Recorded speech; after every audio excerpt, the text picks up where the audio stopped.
This conference will now be recorded.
Call this meeting to order.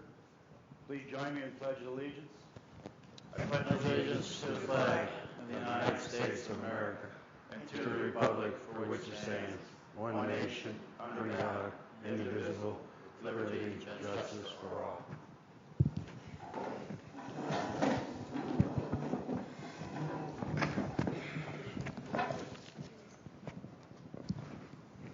All supervisors are present, so a quorum is established. I have the following announcements. The next regular meeting of the Board of Supervisors will take place Tuesday, September 26, 2023 at 9 a.m. at the Community Center, 3500 Edgewater Drive, Sebring, Florida. Please silence or turn off your cell phones. Key upcoming events is Walk with Doc program kickoff Thursday, August 31st, 6 o'clock, 6 p.m. at the Community Center.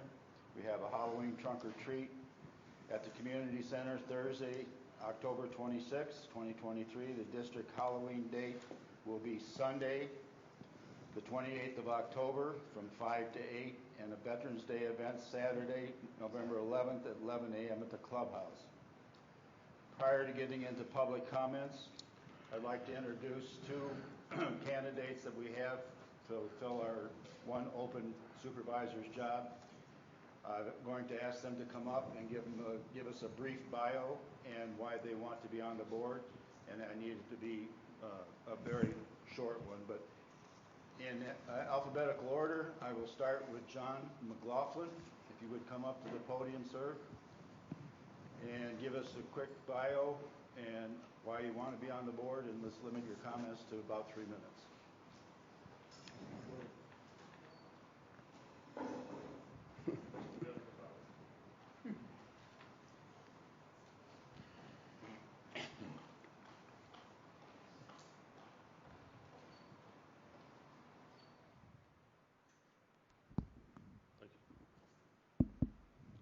Perfect. Good morning, everybody. Good morning.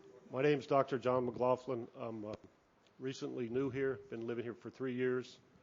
I enjoy living here, plan on retiring here. I came up here to Highlands County to work at the college, South Florida State College. I'm currently the Director of Criminal Justice. I have my associate's degree from University of Florida. I have my bachelor's degree from Florida State. have my master's degree from FIU, and I have my PhD in global leadership from Lynn University. I'm here today asking for your vote so I can help and be part of the community.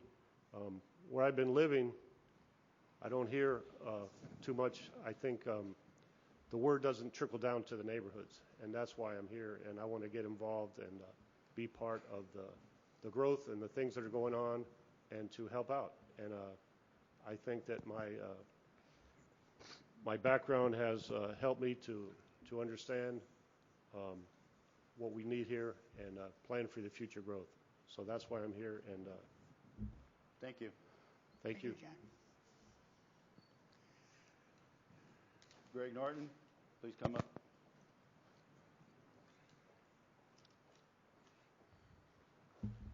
Good morning. I'm Greg Norton, live on Matanzas Drive. I'm here today to share my interest in filling the open seat on the Board of Supervisors. I'll be brief. If there's any questions, please ask. I have spoken to all 4 supervisors, met them prior to this meeting today, but I wanted to introduce myself to the management team and to the public who's here today.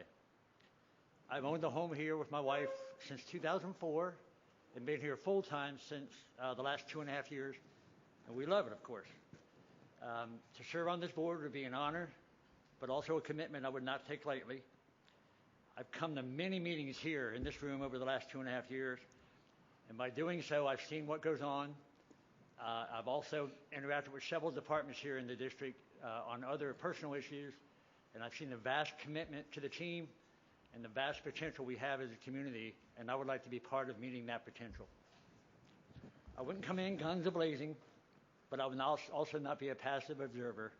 I would try to be a positive, engaging contributor, asking questions, working together to solve solutions for the whole district.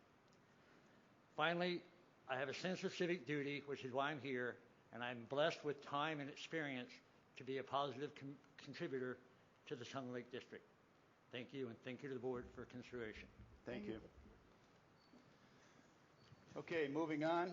We'll go to public comments on general and anything related to the consent agenda or items not on the action agenda.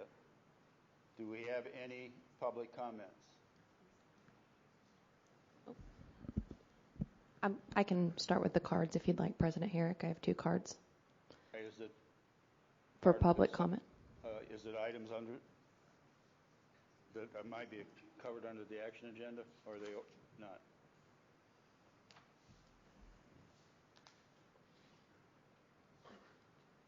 Javita, I can't read Javita's. Miss McKinney.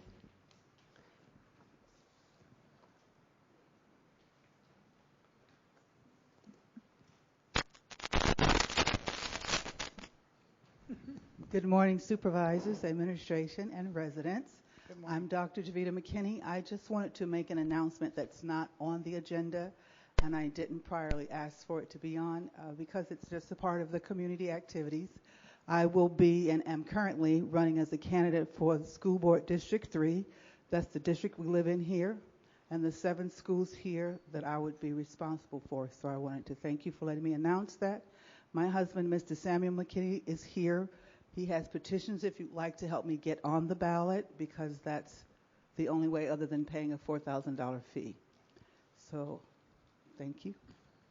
Thank you. Okay.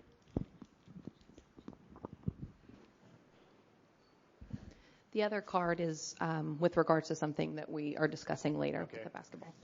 Any other public comments, items other than the action agenda? Okay. Need a motion to approve the consent agenda as presented. So moved. Second. Call the vote. Supervisor Brooks. Yes. Supervisor Phillips. Yes. Supervisor Gilpin. Yes. President Herrick. Yes. Because of the current situation that we have with the hurricane or potential hurricane and the impact that it may have on the county, Commissioner Kerouac is not available to us today. There are some action items related to the storm coming in, which we'll be talking about later on also. So with that, we'll move right into the action agenda. We have discussion on the pending street tables for Orion Drive and San Ignacio Drive. And I believe, Boz, you've got the Yes, sir. general manager, Boz? Yes, sir. So we installed the Tariga one that you all approved last week. We finished the machine's working. The speed machine is functional. We got that out there. So that was installed last week.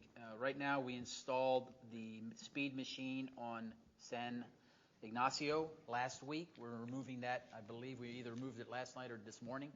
And it'll go to Orion, sorry.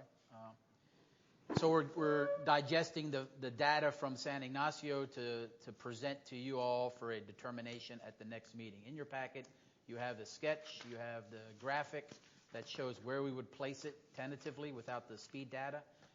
There's some data that it'll be added for you. You have the petition, I believe, also that were signed and we looked at last month. So we do have 2 active petitions out there for both of those new locations. Honestly, we're a little bit premature because we don't have the speed table data. The speed machine data to present to y'all. We thought we would have it before this meeting, so we could either table this for the next meeting. If you approve based on the results, then we can install it in the next 30 days. It's really up to y'all how you want to proceed. Is the speed machine working? Oh, yes, sir. Yeah, it's functioning. We had it on San Ignacio for a whole week collecting data. So now we're moving it to the other location to collect data. We analyze the data. We see if it meets the criteria for our actual install. And having that data plus the petition would action the installation. So this either can be tabled or wait for the data or give me permission to install it once the data is collected. So I believe that we should table it until we've got the data in front of us.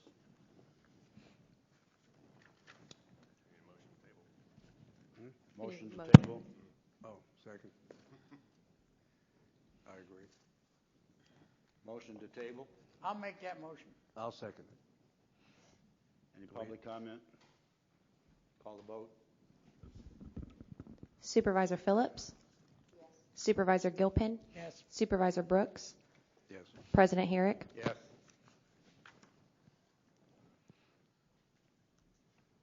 Okay, the next one will be the Columbus Road and Swales Repair RFP discussion. Again, yes, sir. General Manager Boz. So you have your in the packet the schematic that shows the 4 locations. This was the damage from the hurricane last year. Finally got the FEMA input. We had 2 bids received yesterday. One was for a $350,000. One was for $550,000. Because of the vast difference, we are re-engaging both vendors to find out that they're clear on the specific requests and the statement of work for the project. And then that will bring forth the decision to pick a vendor for final approval. So we have 2 ways to do this one. It can be tabled for 30 days. We just miss out 30 days of the bid, and the only bids are good for right now a 90-day window. So we would still have time if you want to action this next month. If you approve no more than the max amount, then when we clarify the bids this week, then we can pick the whatever amount. But at least I'll have the approval of the board to execute a bid and get those guys working on a timely manner. So that's our 2 options. What did you say the actual numbers were? 350 and 550 are the 2 bids that we only got 2 bids. They're the only 2. And that's 90%. Right now, FEMA is going to reimburse us up to 90%. So out of our pocket, Sun and Lake pocket, it's a range between $80,000 to $150,000 that we would be paying for, depending on what bid we pick. I think we should get this as quick as we can. It's been a long time. Columbus. And it's a foregone conclusion we're going to fix it. Yes, sir. We're going to fix it. One of these bidders are going to get awarded a bid. Yes, sir. I'd like to make a motion to approve. What? Approve what? The Columbus Road stuff from 350 to 550. You're approving the max to spend is 550 is what the motion should be. Which would cost the district $110,000. Yep. Correct? Yes, sir. Yep. Our portion. Yep. Why the difference? Well, that's exactly that. And that's why we reached back out to them after they dropped the bids off with specific questions to clarify. We haven't received those answers back yet. We should get them back maybe today. Well, I don't think we can prove anything. Yes, ma'am. Yeah. Well, he's going to approve it. Who are the 2 bidders? We have KDL for the three? Through a secondary company that does road work. And we have a history with them, so we know their work. We have a new bidder. Actually, he's a resident in the Manor Hill area. He has a company, F&L Excavation. They've done bid work around the county, but they're new to Sun Lake for construction purposes. So we've asked both of them for clarification on removal of the trees, the previous history with road work, very specific questions that we were uncomfortable with what they submitted yesterday with. So, Which bid was KDL? the 550. KDL was the 550? Yes, sir. Yeah.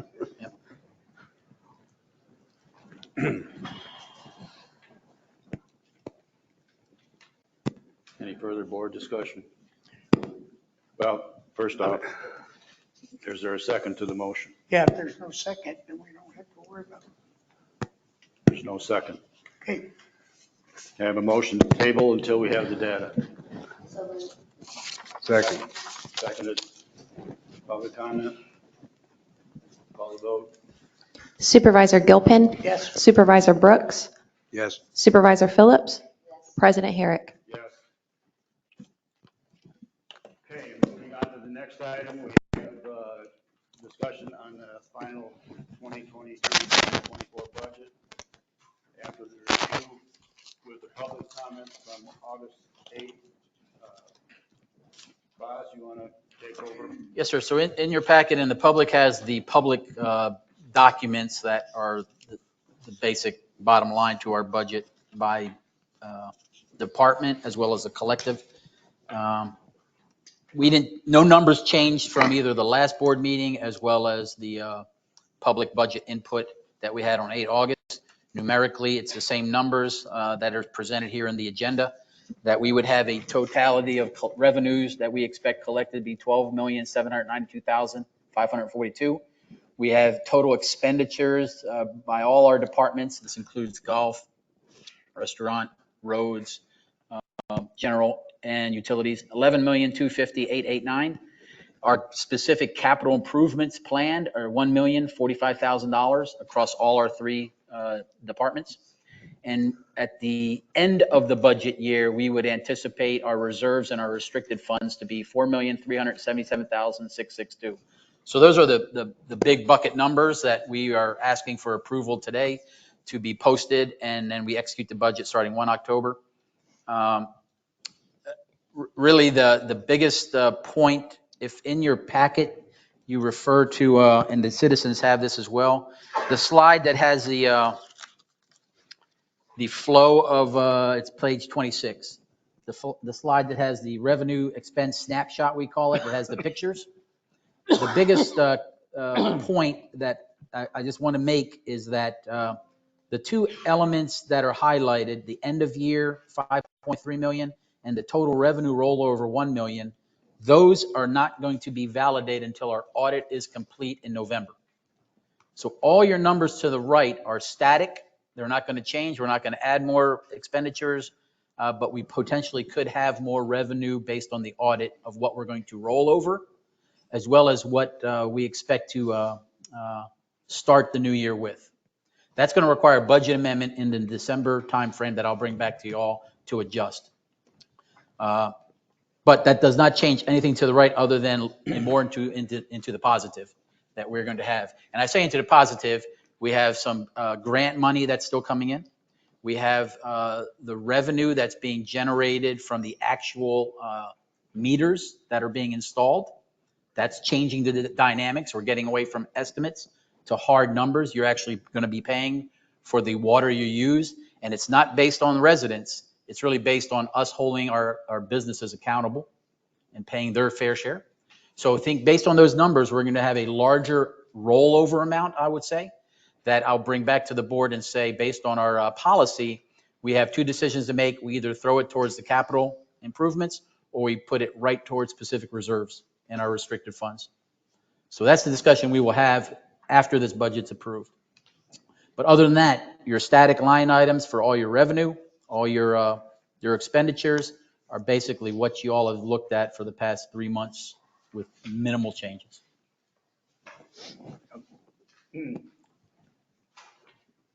I understand what you just said, but I know we've got an issue with the boring on Sun and Lake Boulevard, Check.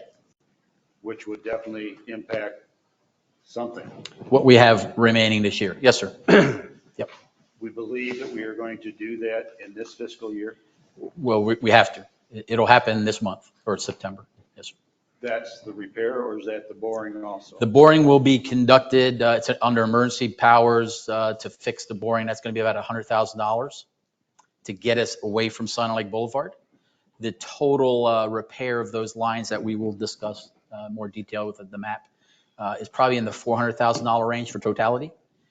Right now, we see we're going to have some revenue in our utility fund that we'll definitely be able to utilize that's not being expended. But more than likely in the October timeframe tied to this budget amendment, I will be coming back and asking for $100,000 potentially out of our reserves to address this issue.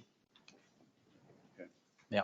So it's 400,000 for the, Total replacement of those two lines, 6-inch Okay. line and a and 12-inch then line. 100,000 for this other issue we just discussed. No, it's embedded into that repair. No, it's 400,000 for Total repair. Includes the everything, boring. or $500,000? Includes the boring. Or just for the boring, 400,000, No, but then it's no. 100,000 for, The boring I and the understand, repair is 400,000 Check. total. that's for Sun and Lake Boulevard. That's the entire line, sir. And the lines. And the swale, what about the swale, what No, about, that's another 100,000. So we're talking $500,000. that's another. Well, it's all this year. I know, I understand that. I'm just saying that. That's the FEMA project, yes, sir. Yeah. So we're talking maybe a $500,000 of expenses that we're going to incur that are not planned for, which I understand we have to do. Yep. Yes. But that's what it is now. Right, but we're also seeing, Is there more?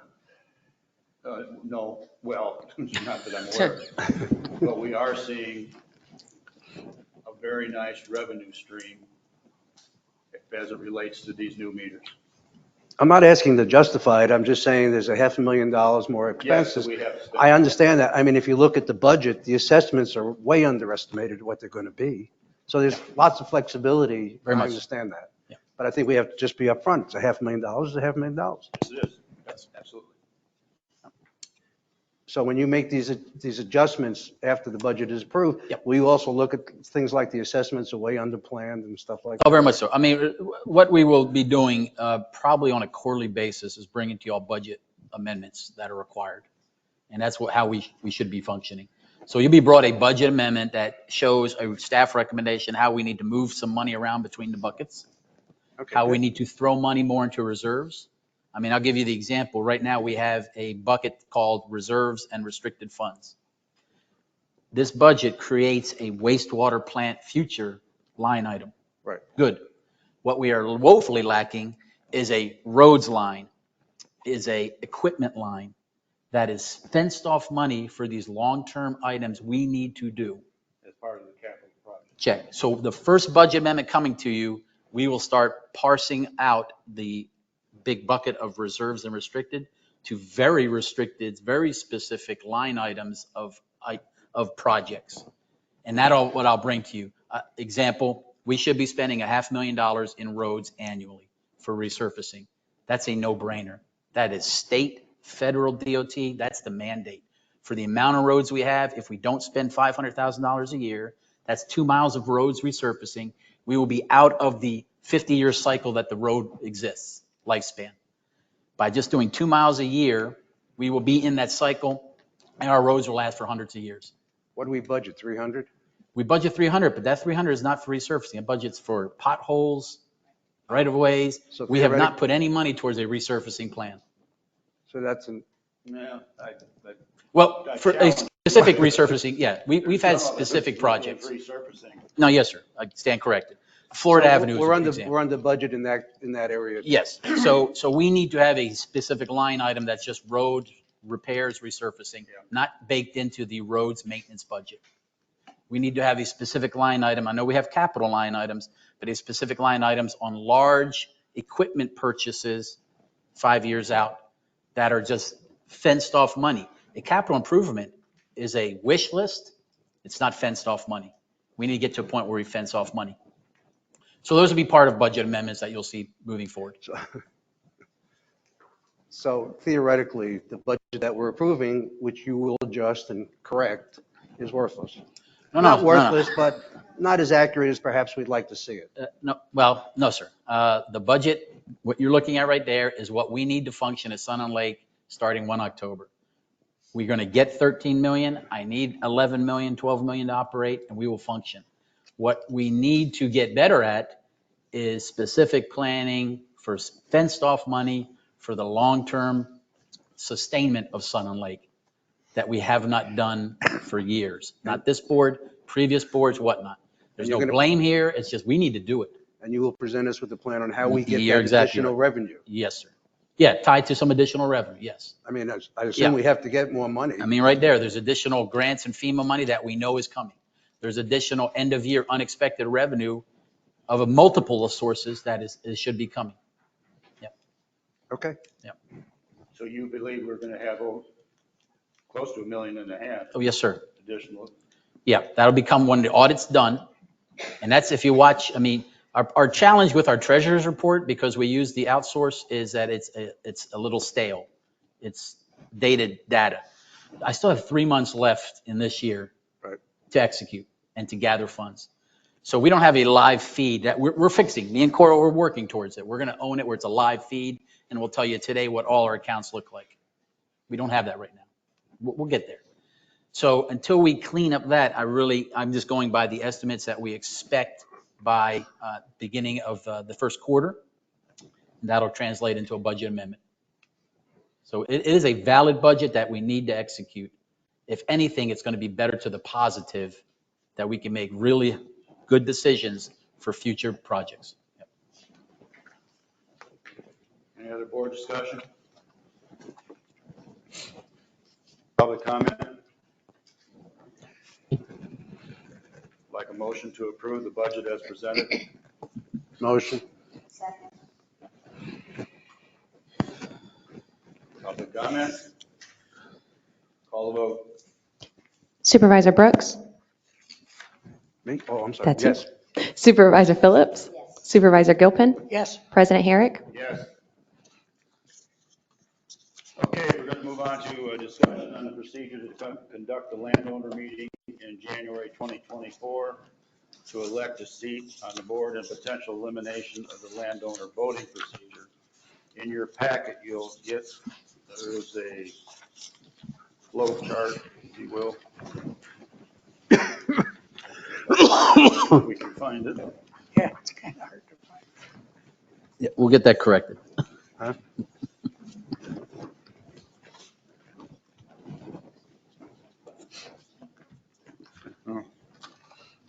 You're gonna put that up, aren't Can you? you put it up, Yeah. please? Because it's too, I mean, I've seen it. I know it's in here. Yeah, I've seen it 2 or 3 times, but it's I just should have hard to marked find.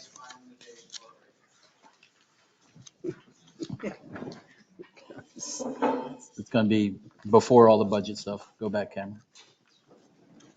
Our apologies. We'll get it tabbed out right.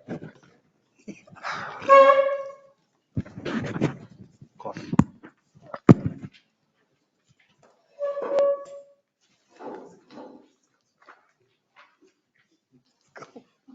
There you go. Got it. Quit. We'll do it. Quick break.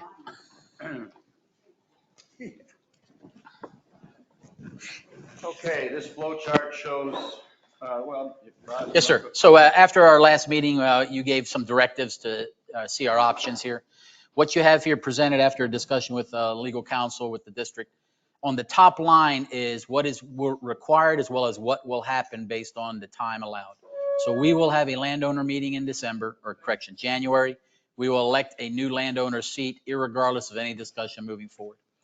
So that's going to happen. You see some key dates in there that we will start prepping with documents, with notices and so on. And that'll happen. What you see below there is that if this board is requesting the future elimination of that seat for future elections after January, there's some steps that I would ask need to happen concurrently that we would be doing as staff to help set the stage for after the election, a future vote by the district members of the elimination of that seat. And there's some requirements that the county requires, the county election supervisor. We need a petition that gathers at least 10% of our registered voters, which is about 360 folks. Then the county gets involved. Then there's a required wait time of a maximum of 6 months. So we're thinking in the January timeframe, we would have to hire a special accounting firm that would validate the petition as well as the election, about a $10,000 additional cost. That'll draft into a draft election and a rehearsal of that election with the special referendum. And then as early as March of next year, we would have a special election with this topic being a referendum item that the citizens would vote on, either keep or eliminate the landowner's seat. If the vote comes back as keep, then we're steady state. No change. We just move forward. If the citizens vote to eliminate that seat, then for the next following election, there won't be a landowner seat. It'll be five supervisors elected by public vote. So this was just for discussion. I guess we just need guidance from staff as how far do you want us to take this on the elimination or just keep it and move forward? So.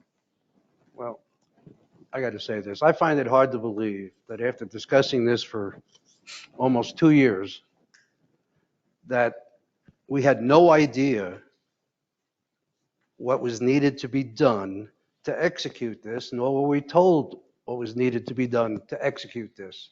I just think it's just a damn shame. It's typical of how sometimes we operate. It's terrible. We had I mean, all this information, which I assume is correct. I didn't know anything about this until you showed it to us. And we talked about this for 2 years. Nobody ever brought it up. I mean, come on. It's ridiculous. I got to agree 100%. I'm very disappointed. And the best thing to do is just say I'm disappointed. But this is a mockery of what we went through. All right, being said, what is the discussion as it relates to whether we should go with a concurrent plan and develop a referendum? I mean, to get this thing accomplished, to go to 5 seats would be, I'm not sure it's worth it. But on the other hand, the way we conduct the landowner's seat is not good. I mean, any golfer goes into the clubhouse and gets all the signatures he wants to pass. That's going to continue to happen. That's not what I call a true landowner's position being filled. I mean, the person who's doesn't know a lot of people or what's going on doesn't have a chance. Doesn't even try to do it because he doesn't know about it. So, I mean, it's like we're caught between a rock and a hard place, I guess. To go through this ordeal is very difficult. But on the other hand, it may be necessary in my mind. And if it takes 2 years to get it done, I think we ought to try and get it done in 2 years. So I would say, I think we should still try and get this changed. But with the board set up the way it is and we don't have the new supervisor, I think this is something that should be put on the agenda for next meeting.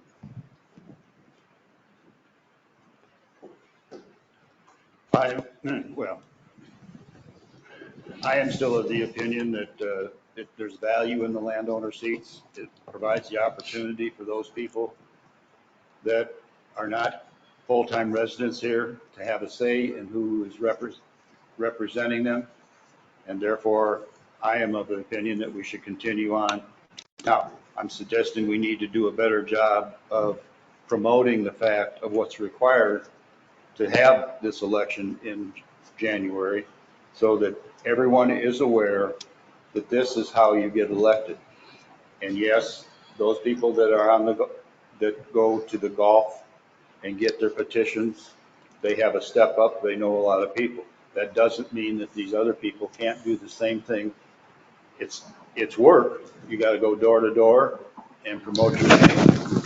And maybe we can do a little bit better job of having a candidates night, which we haven't had. But we haven't had a lot of interest in becoming a supervisor also. So that also comes into play. So that's my 2 cents.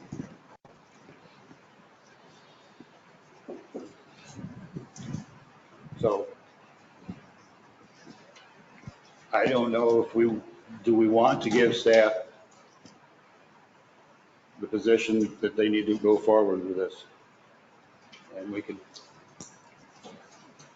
What I would offer then, talking with council, and we can have a more in-depth meeting, we can bring back to the next, because we have time to eliminate that position based on that timeline you see there. I said no earlier than March, but we would have until May to actually have an election. So we have a window to still eliminate the position. But what I hear from Supervisor Brooks, what we can bring back to you all is how we can possibly adjust our policy, the ordinance language, to address some of those concerns of how that seat is selected. Keeping the seat, but potentially adjusting how it's selected, how it's filled. So if we bring back to you that policy change, then you would have two things on the table. Keep it with the changes or eliminate it because we can't do any changes. I mean, I would be open to us changing our policy to make it a better election, if that's possible. I don't So, have a problem with that at all. huh? I do not have a problem with that at all. So we can bring back that as a specific issue for your agenda next month. Okay. And then we'll have two issues on the table and you guys can tell us either way. So you put that on the agenda for next. Yes, sir. Yep. Thank you. So we're going to go forward with the top part, Yes, sir. and you'll come back to us on the bottom part. You got it. Yes, sir. Okay. Okay, the next one is discussion on basketball court potential options to reduce access or improve. And with that, Just scroll down, Cameron. The next one. ask General Manager Bossert to. So I know this has been a recurring discussion amongst the board. I wanted to give you the facts as laid out that we are tracking as a district for you to make an informed decision moving forward. So what you have on the screen there in your packets is a graphic of the location. We all know it, and the basketball court as well as all the other amenities. What you have to the left are, I went back 1 year. These are the actual documented through the district, either recreation or our security force, concerns that were documented of that area. So 5 concerns, 5 incidents, we'll say, that were specifically tied to that area, in and around that area, very close to the basketball court. Some are very simple, kids playing loudly, asked to leave, something like that. The more cautionary one is the very last September, an incident with an apparent gunshot that was brought the sheriff department here. They did an investigation.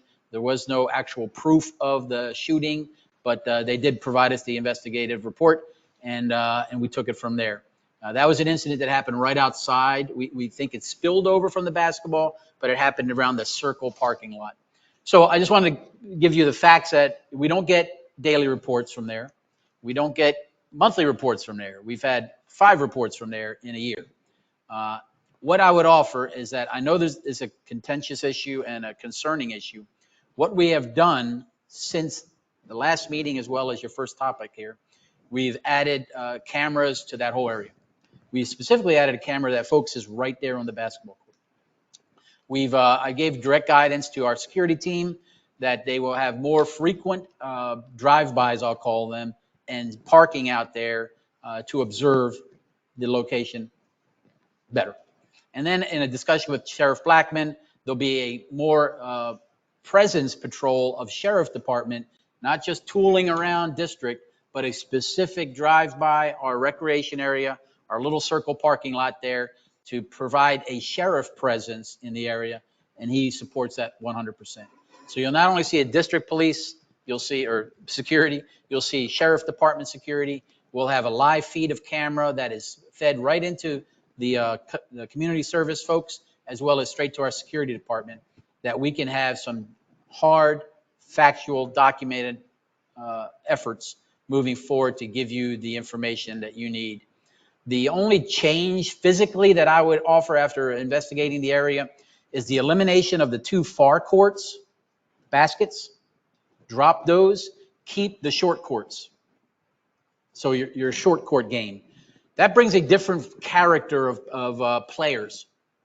They're still going to play basketball, But a short court game in the Florida heat, you're going to bring a different group that's going to play. Most of our younger generation want a full court, play a full game. They take up the whole court, and they eliminate the ability for others to play.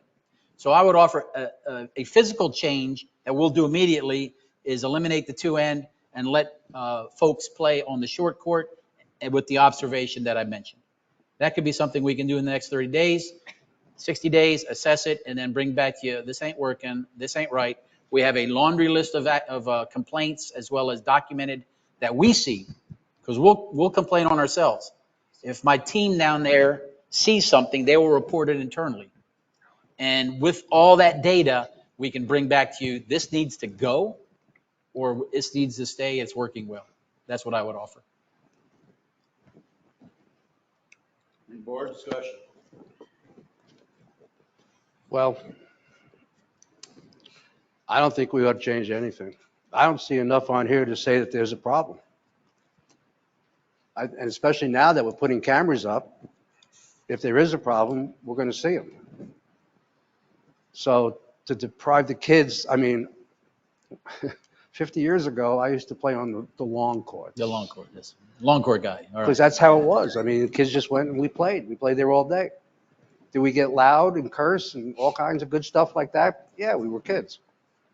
So that's never going to stop as long as anybody's there. There's going to be kids getting loud and kids cursing, et cetera, et cetera. But if that's all they're doing, I don't know why you want to take it away from them. So I would say leave it as it is and see what happens. We never had cameras there before.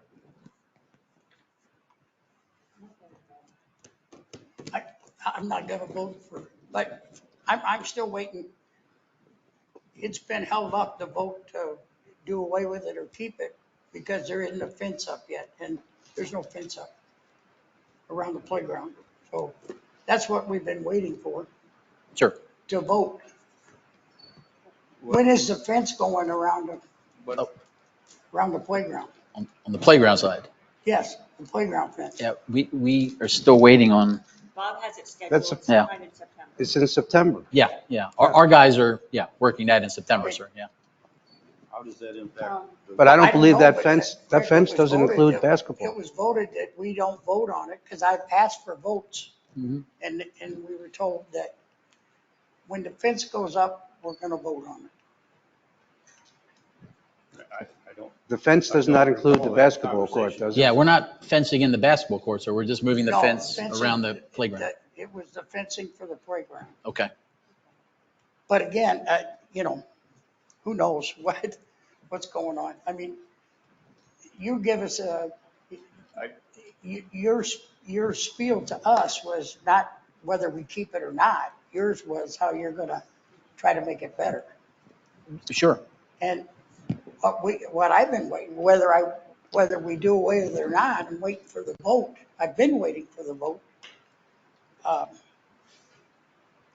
mean, three votes win, doesn't make any difference, but we've been held up because there's no fence around the playground.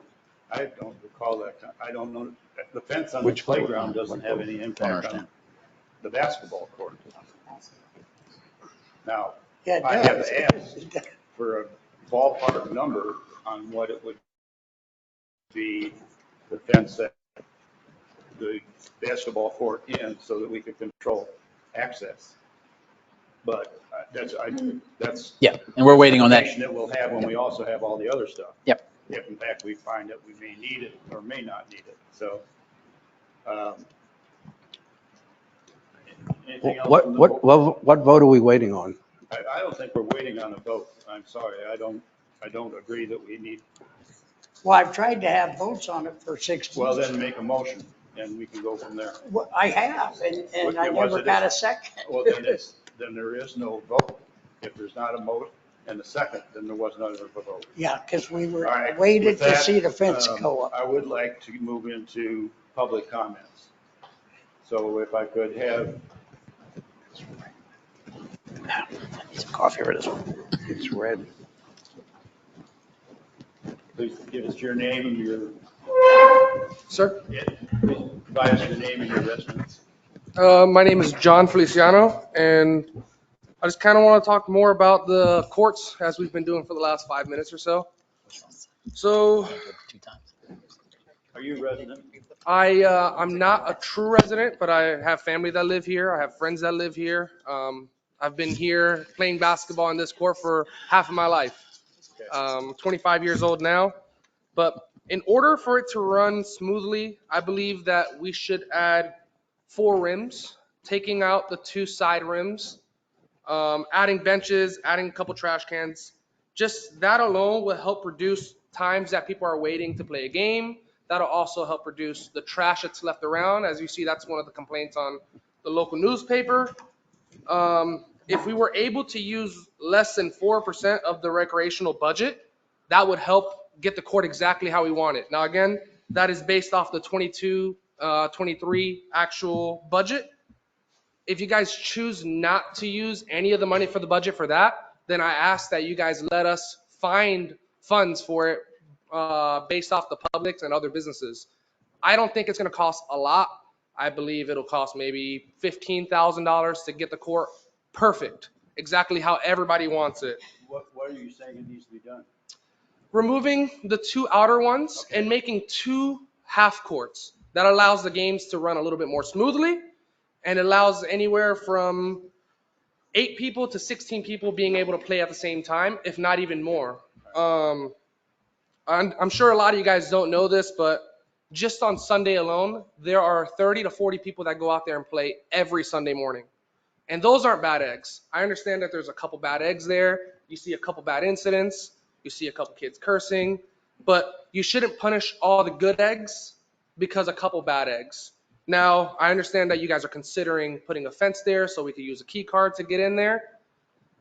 That was based off the newspaper, of course. If you're willing to do that, that's going to cost a lot more than the idea that I just presented to you guys. And I'm willing to, again, put in something in that aspect myself. A fence won't help keep the bad eggs out. They'll just climb it. They're bad eggs, right? So, but it will prevent the good eggs from getting in there. And that's kind of truly what I want to say. The next question is, when are we going to be able to play if it's not going to get decided if we're taking it down or not? Because it's been closed at least since April. Okay, thank you. Thank you. Thank you. Any other comments?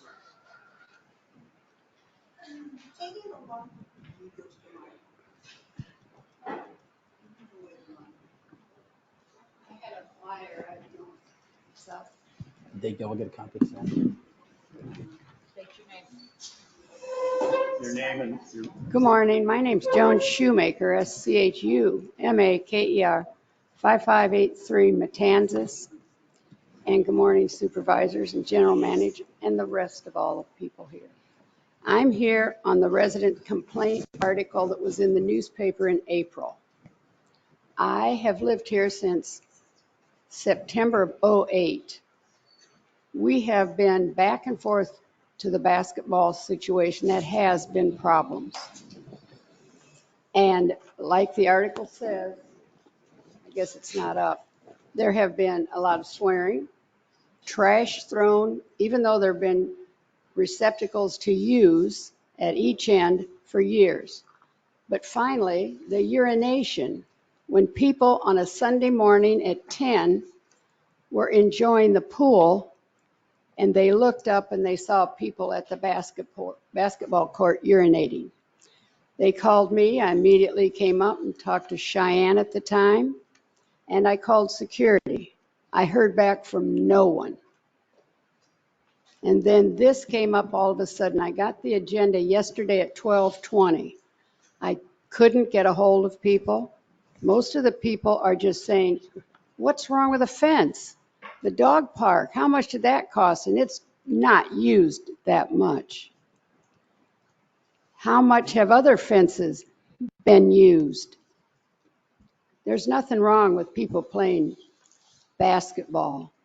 It's the people that came in that don't live here. None of the kids there live here. So why can't we do a fence and a card? thank you. Thank you.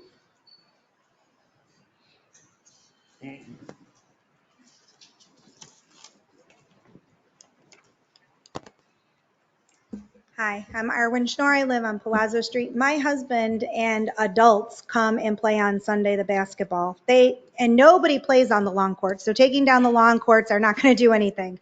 The problem is there's one short court and they're all fighting to play. But my husband, who's lived here, we've lived here since 2000, can't even play there because of a lot of the problems that are going on. He's had people start a fight with him and he's had to leave. But he doesn't want to lose the opportunity to play where he lives. He should be able to do that.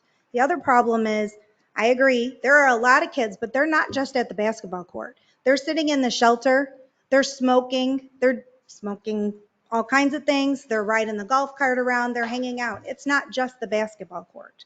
It's just an area where they can come and there's no parents and they get to hang out. So I think more security is going to have an effect. If somebody is there just telling them that they can't be there. When you guys were closing the bridge and keeping them from going over there at sunset, it was making a big difference. But over the summer, everything has gotten worse. I have little kids and we love the new playground, but we're going over there and you still have kids sitting on the top of the thing smoking. Teenagers. It hasn't even been in 2 months. So it has to be a presence. There has to be somebody there telling them that they can't do that. Because we have complained before when the other playground wasn't clean and there was bottle caps in there and glass and my kids are trying to play on the playground and they said that it's a community playground and that they couldn't do anything about it. Well, this is our community and we pay to live here and we pay to have our HOA enforced. I have people leaving trash out on our street and I'm calling and leaving messages and I don't even get a return phone call for over a week. And on a different subject, there's a house that burned down over 6 months ago. I don't know how I get something done about that. Thank you. I'll see you after, ma'am. Any other public comment? Hold on, Vita. Hold on.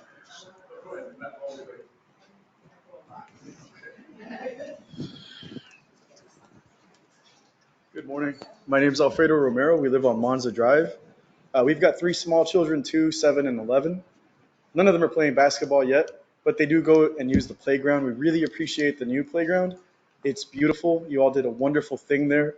And I know that for the kids in the community, it's good to have something like the playground and perhaps something similar to the basketball court.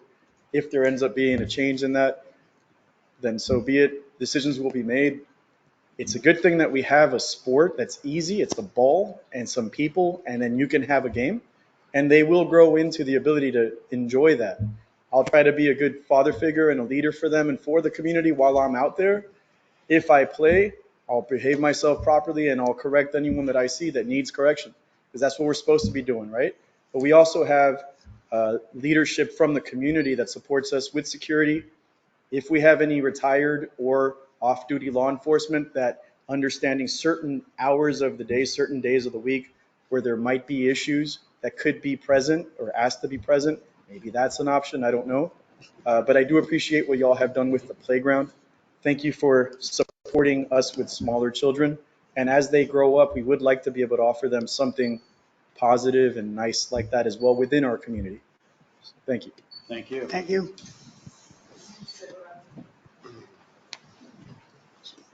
So I got, can I retract what I said before? Because based on what I'm hearing, maybe we should take the ends off and give them that, which would give them more capacity for people to be playing, even if it's only a, I don't know, quarter court or whatever you call it. Based on what they're saying, I think that may be something we should think about. We can do that. Are the hoops far enough? Well, we're gonna have to adjust that, sir. Yeah, we'll adjust it, get you 2 half We would courts. break up and make it into 2 Yep. half courts. Yes, sir. If you Yep, would. yep. Especially if it gets the older guys to go out and play. What about the benches and the garbage cans? Well, we're installing those around the playground, so there'll be some, understand. I'll sit down with Cindy and we'll figure out, we have one we can orient that way and try to get some seating over there.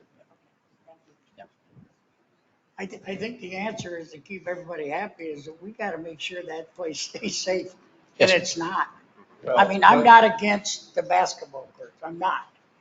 But I'm against what we're doing over there, and it's dangerous. I mean, I talk to people that walk over there, they don't even want to walk back there now. I mean, it's just something we have to do about protecting that whole area back there. Okay, we do now have cameras that we did not have before, and we have a planned security, a planned sheriff. We've got individuals that are willing to speak up when they see something. I think it'd be good for us to gather the data for the next 60 to 90 days and see where we're at. We'll make the adjustments of, I think it's a consensus that we remove the ends and redo where we have 2 places where they can play. And I would really appreciate the public input on what we were doing out there so that we didn't sit up here and make silly decisions without input, okay? So, with that, that's where we'll go. Sure. You need something? Well, so you said 2 halves.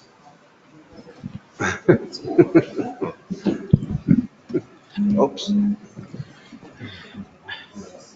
Sorry to bother you guys again. My name is John Feliciano again. So you guys are saying to remove the 2 sideways and adding 4 basketball courts in total, 2 halves? No, sir. No. John, I'll get with you after this. We'll lay it out. Yeah. Thank you.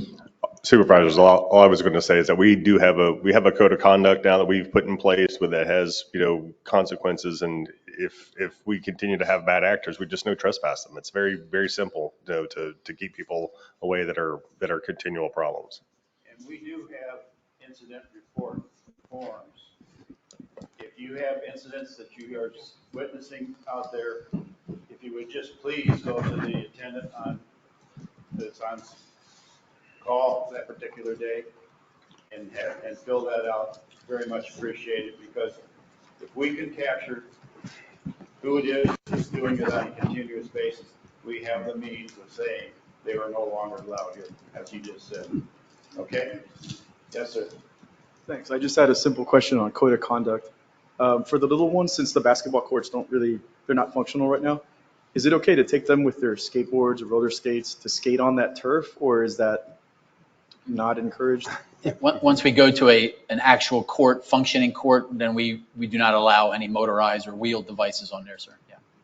Prior to that, it's okay? It's going to be fixed pretty damn quick, so don't worry about it. I would say no. All right. With that.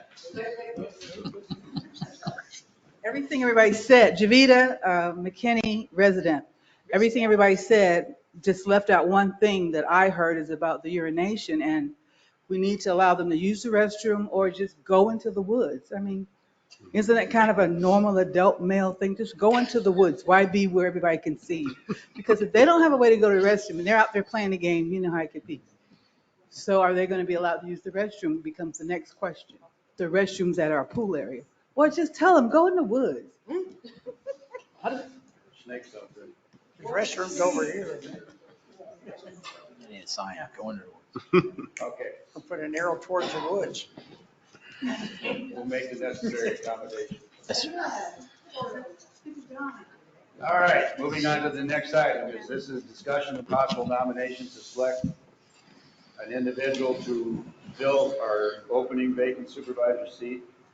And we have 2 eligible candidates, Mr. McLaughlin and Mr. Norton.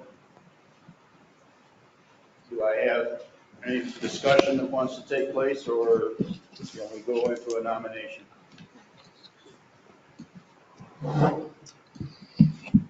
Before we start, I just want to tell you, I think both candidates are pretty good. I would not be ashamed to have. Sorry. I think both candidates are very good. I would not be disappointed if either of them, for which one did not get on the board, or whoever does not get on the board, I'd certainly like to see them continue to try to get on the board. I think they're both good, and more importantly, they don't belong to the golf club, which would make a lot of people happy. Yeah, I do vote. I got to talk to both of them. They're both very nice. Will be very nice candidates, whoever gets it. I would say to the loser, if that's what you want to call them, that there's a landowner meeting or election starting at the, January. it will be elected this year. So I would hope that the other one would try to run. But it was a pleasure to talk to both of you. So that's all I have to say.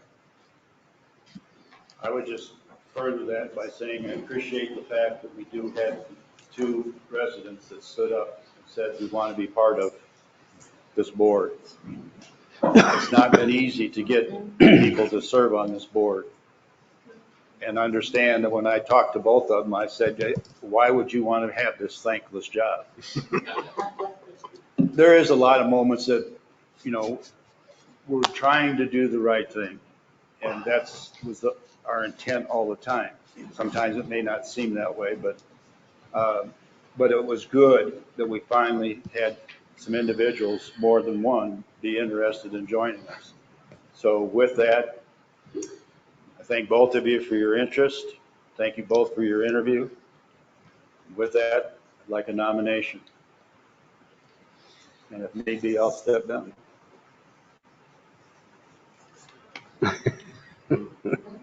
Huh? Yeah, I'm stepping down. I'm going to make a nomination. You got to hold it. It's just a temporary step down.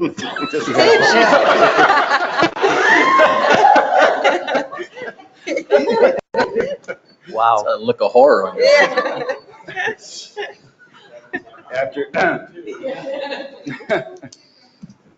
After seriously considering both candidates, I put in the nomination Greg Norton. Take it back. Who do you say? Any other nominations? Give me a second. I second it. Call vote. Nominations closed. Call the vote. Wait, the nomination is closed just for that individual, or, I'm sorry. I guess there are other nominations. I'm sorry. Yeah, I'll nominate McLaughlin. John. Okay. We have a motion in a second, so we have to vote on the motion in the second. Yeah, I didn't think I could. Okay. No, on nominations, we get the nominations out, don't we? First, nominations don't have to be seconded, right? Do they? You're taking a vote on who is going to be the new supervisor. We've got a motion for Mr. Norton that's been seconded. That needs to be voted on. Okay. Mhm. Okay. Any public comment? Call the vote. Supervisor Phillips? No. Supervisor Gilpin? Yes. Supervisor Brooks? No. President Herrick? Yes.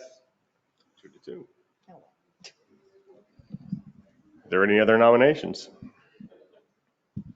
I'll nominate John McLaughlin. Same thing. I have a feeling we have a problem. Yeah, I think we feel we do too. All right, any public comment? Call the vote. Supervisor Gilpin? No. Supervisor Brooks? Yes. Supervisor Phillips? President Herrick? No. Okay, now what? Keep voting. You can keep, yeah. You can keep voting and you stay with 4. This is.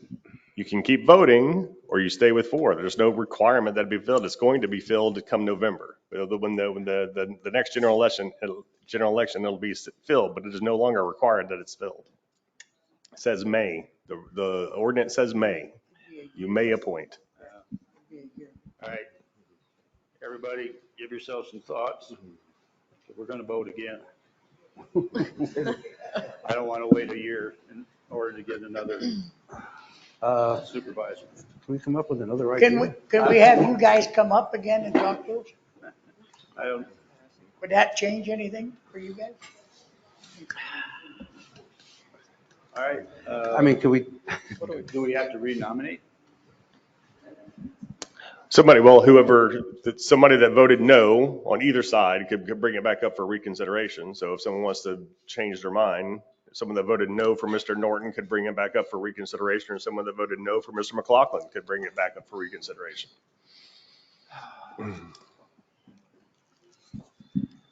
I mean, why is everybody looking at me?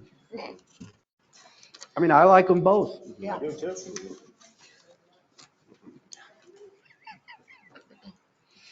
I just, can we put a string on for January, you know?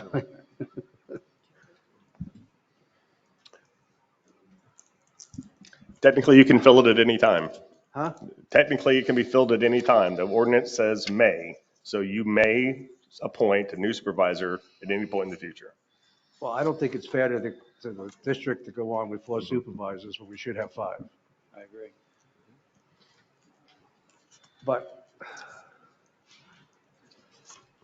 am I going to have to be the one to do this? You're not going to do it? I mean, that's just not right. I'm just taking it. I'm sorry, John. We got to do something. I'll change my vote. Let's revote it. Okay, so you're bringing back into reconsideration for who, Mr. Norton? Let somebody else do it. I just said I'll change my vote.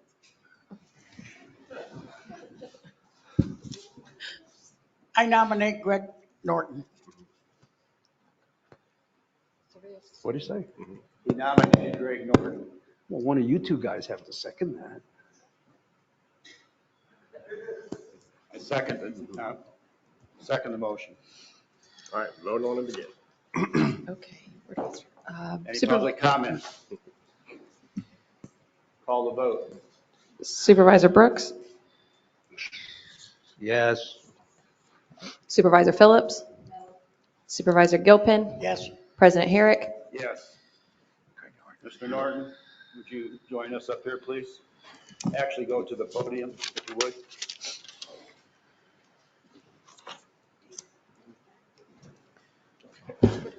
Mr. Schumacher will provide the oath.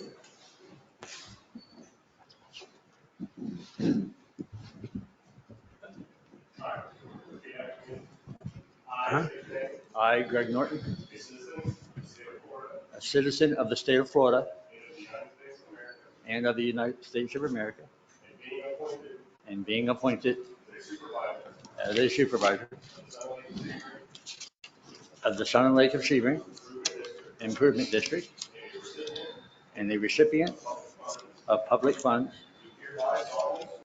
do hereby solemnly swear or affirm that I will support the Constitution of the United States and of the state of Florida. Thank you. Congratulations. Congratulations.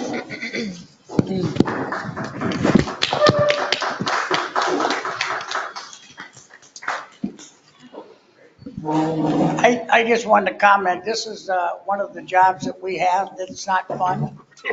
There's nothing wrong with Mr. McLaughlin at all. No, not by any means. But this is why nobody wants to run for supervisor, because these are hard decisions to make. And John, run this fall. Yeah, I look forward to your name being presented for the landowner's seat. But I do not like having to do this stuff. Okay, moving on, add-on item. The only add-on item, sir, is right now the county is going through a state of emergency declaration at their county commissioner meeting. Once we receive that document, it'll drive our requirement to either concur or not. Recommendation from staff is that to make sure we meet any type of guidelines between FEMA or state emergency, we concur, create our own state of emergency document. And that will probably go into effect later today. I'd say about 1800, 6 p.m. So I would like to get either consensus from the board that once the county document is sent out later this morning, that you give me the authority to issue out a Sun and Lake state of emergency mirroring that, so we can put all the right things in motion in case there's any issues starting tomorrow. Anybody on the board object to that? Nope. So be it. You have the consensus of the board. Thanks, sir. Petitions and communications, Already addressed, sir. staff reports, golf in the clubhouse. Good morning, supervisors. So obviously we got the new reporting system here, so if we have any questions at the end, we can do that. But some of the major events we had in the past 30 days, we had the Kim Ghost Memorial Tournament, which was close to $5,000 in revenue. We had the PGA Drive, Chip, and Putt. We had that discussion a while ago. We had about 100 participants. I do want to let it be known that obviously they just borrow a little bit of our facility. It's not really a big revenue generator. We did do a little extra food and beverage service because we had some, we had the snack shack open and they were able to get some food and drinks and stuff. But it is a promotional event that we do. We did have the Sertoma Junior Tour Championship, which was about $7,500 in revenue. The Fireman's Memorial Tournament was about $10,500 of revenue. And I do have an update. So we just had the Sertoma two-man tournament over the weekend. I'm sure you noticed the parking lot was over full. That revenue actually came in a little bit better than expected. We did about $32,000 in revenue over the weekend. So it was 276 players, which was, to my knowledge, the biggest that we've had for that, over 3 rounds on the weekend. So that was very good. Upcoming, we got the Crutchfield Hawkins tournament. That's the high school. We'll have the high school boys. So that's one of the, if not the largest high school golf tournament in the state of Florida, even larger than their normal state tournament. So we'll have about 180 to 200 players that day, estimated about $6K revenue. The DAV tournament, which was formerly the benefit of the Veterans Day tournament, we moved them into September so they could still have a benefit for that. It's a better timeline for us here at the club. They'll have about 100 players and about $5K in revenue. Some projects that we have coming up. The update on the roof replacement. I met with those guys the other day. They're going to be working on the golf course bathrooms. Today, right? Yeah, I think they're going to get started on those today. And obviously, Mr. Bossert will probably update us on the painting. On the membership side of things, obviously we're getting close to our membership time of year, so membership packets are scheduled to go out on the 1st, which is Friday. So now that everything's approved on the budget and all that, so membership packets will be going out. We actually start taking in memberships in September. Obviously they don't start till October 1st, but for the next fiscal year, that revenue will start coming in. It gets deferred into next year, but we will start receiving that soon. As we all know, we have a tropical system out there, so I met with all of our staff yesterday, just trying to, go through our hurricane preparedness list. Obviously, it's not going to be a direct hit, but we still had some things to tie down. We took the flags down. We, outside furniture and stuff. We just need to secure that just in case it gets a little gusty out there.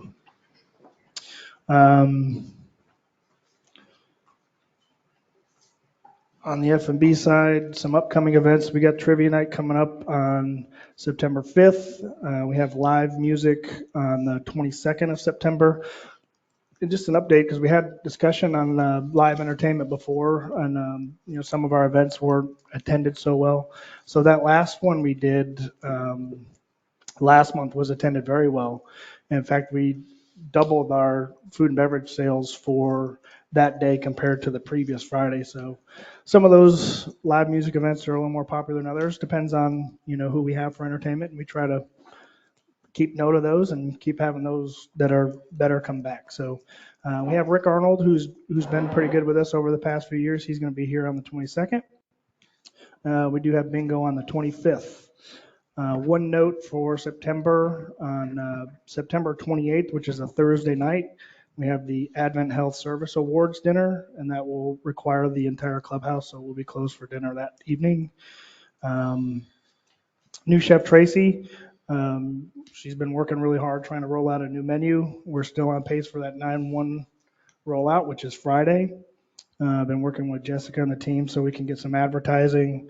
We'll blast it out in some emails. We'll we'll send some stuff to the district folks to help us get out, Facebook, and we'll use our radio ads to promote that new menu. So folks will make some adjustments to our restaurant menu coming out starting on Friday.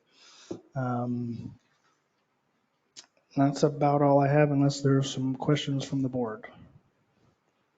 Yeah, how many people did you have there Friday? Do you know? For the Entertainment. For the entertainment night, I want to say it was around 100. Are you sure? Some of us might have been. That was how many reservations were made, was 100. So give or take, if they showed up or more came in, it's probably right around 100. Well, I was there. There weren't 100 people there. May have been 100 reservations. But, sure, but and that's through the whole night. So if there was some early side, on the positive side, well, I was at a table of 12, and they served us very well. No problems. All the food came out at the same time. So my compliments to the people in the back. They seem to be making great improvements there. But as far as 100 people, I don't think so. The other thing I'd like to just bring to your attention and challenge you guys for next summer, I don't think we're running the operation or controlling the expenses in the summer as well as we should. We lose about, if I'm right, about $122,000 during the 4 summer months, and that's about 53% of your total losses. And I challenge you for next year and to Boz to come up with a strategy to start eating into that. We're just losing way too much money in that 4-month period, and that's when everybody's not here. So we have to make adjustments, I would think. For example, I know you're going to tell me trivia's got to be Monday and cards has got to be Tuesday, but you control that. You could shut it down on Monday, save some money, and do trivia and whatever on another night. Not telling you what to do, just challenging you for next year that I think there's an opportunity there to save some money and to make the bottom line look better. That's all. I would even challenge you to come up with something like what happened when you introduced the burger night. You had excellent participation. It grew and it grew and it grew to the point where you started screaming it was too many. Well, now it's already backed up, but you need another stick to bring these people in. And, you know, volume takes care of a lot of issues that you don't have to be making the maximum whatever you deem necessary. But those sticks need to be out there. Let's get those people in. And there's ways of doing that. Okay. One other question. I assume you guys have stopped sending that weekly report? Is that intentional? The one that I sent out on the weekly basis, yes. When Mr. Bossert arrived, that was his direction to do the monthly. I mean, that's fine. We didn't know. are summarizing that in the GM's report when it comes to your meals. So under the GM's report, it's basically 4 weeks of that data. Okay. It was a more representative sample to make better decisions on rather than 1 week at a snapshot. That's fine. I just was curious. Yep. Good morning, Supervisors. Quick update. I know it seems pretty quick, but we just started aerification yesterday on Turtle Run. We did get all 18 holes completed and verticut yesterday. We'll finish up top dressing today. That'll be our last one for the year on Turtle Run, and then I think 2 weeks we go to Deer Run and do that as well. We got a pretty busy fall, getting ready for our pre-emergence and everything to get ready for season. We still got a lot of areas we're going to try to fix and mend as far as rough areas along cart paths and everything goes there. Also going to look at possibly trying to redo the red tee on number 2 if I can get some sod by next week on Turtle number 2, get that stripped and get that leveled before, at least get it before season. But I might try to get it done this week. Other than that, the only thing I can ask is, I know we haven't been very busy, but we got a lot of 3 and 4 carts out there with the groups, and they're driving everywhere. I mean, I could use a little bit of help, whether we send it out. You know, we're doing everything we can to get a good product, but there's a lot of abuse out there that I see every day. And, I know Mike tries to police it, Jason tries to police it. I said something the other day to somebody, and it falls on deaf ears. But it's wear and tear on the golf course regardless. So I would agree. I think Mike's got to get together with the group leaders and reinforce what the policy is.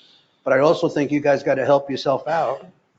On Sundays, it's an unbelievable sight. Well, it's the public, because there's nobody watching anything. I mean, I live right off 12 Green. I see it continuously during the day, where you have six guys playing and 4 carts. I mean, it's wild. So I think you guys also have to police yourselves a little bit better. we do, and that's so. Mike and Jason and I always try to get together after each tournament and try to put our minutes together and what we can do better. And we seen that Sunday. We said stuff Sunday. Again, that's just something that we got to get better on. Just one comment on that. So we are policing it. It is a little harder in the summertime because we don't have starters out there. First thing I did when I walked in the parking lot today was go out to the first tee and pull in a cart because we paired somebody up, one of our carts. So we do police it. But what I'm going to say is, when we're going to start communicating it by October 1st. I want to get really strict about it on the public and the membership side. And I just need to make sure I have your support when I start sending them letters saying, listen, you're not pairing up. That obviously we have a code of conduct. It's in our policy that they're supposed to ride to per foursome. It's club policy. Every member signs it. So when I start enforcing that, and if someone will send them letters, I just want to make sure that you support us in doing that. That's my comment on that. Start it now. Other than that, like I said, we had a pretty good prep coming up. We got all of our bunkers edged, all of our cart paths edged. We've had a pretty good couple of weeks getting some good employees. There's still a few that we're trying to work through. But we still have a lot of plans. We're going to get some riprap this next month and get it stocked. We're going to try to work on a little bit more of that before the end of the year as well. We did add some on around the bridges and stuff where it was washing out as well, but we'll try to continue that as much as we can. I'll just say that I appreciate what you've done to the courses. I think these courses are in the best shape that they have ever been in. And since I've been here, and I've heard that same scenario from people that have been here a lot longer than me. It's the best they've seen. Thank you, and I promise that we'll keep going forward. We're going to do everything we can to make it better. Thank you. I do have one question for you. Yes. On Turtle, per Mr. Supervisor Herrick or President Herrick's request, you did that extra cut in the rough. Did you do it in deer too? Because I couldn't tell. I played deer the other day and it was. We had this discussion Friday. So the difference is that we got some areas that have common Bermuda in it, and with the rotary mowers that we're using on it. So typically the mower that, I don't know you guys whether you know Nacho, he's been with us for a long time. It's actually a pull behind mower. And we're going around the perimeter cut with the pull behind mower. It's actually starting to cut tighter, and we've been putting growth regulator on it, trying to tighten it up as well. But the common just doesn't seem to tighten up like the 419 does. So areas where you got 419 at, the Bermuda, the ball's actually starting to set on top of the rough right now. And that's primarily on turtle, right? Yes, sir. Because deer is still. It's so fine, it drops down in, and you go out there and you sit there and look and look and look. You got to be right over the top of it in order to find that ball. But I did notice that you had made an additional lap. Yeah. Well, I mean, at this point, like I said, we can try the 1 3/4. I just don't beat me up in January when you don't have any definition, because it's going to beat it up. I mean, it's hard with, like you said, it's a cart traffic. It's everybody contributing and doing their part. If they do it, then we'll keep our definition through the winter. We don't know what kind of winter we're going to have. It's supposed to be cold and wet. You look at the almanac. So I was just wondering. I agree. I mean, I'm willing to take a chance. That's fine. I mean, it took what should be a 3.5 hour round to 4 hours because we couldn't find the balls. Just need to go see your. I'm not going to say that. That's true. All right. Thank you all. Oh, thank you. Okay. Next. Okay, you see there in your packet, there should be 3 pages there. One page that says this is not a survey and then shows a couple of blocks. That's the property that we have with plan to give to Mr. Hornick for his plan development. They combined that into a single legal description and want to make sure there was no issue with attaching that to the memorandum of understanding. It doesn't make any material change to the actual agreement.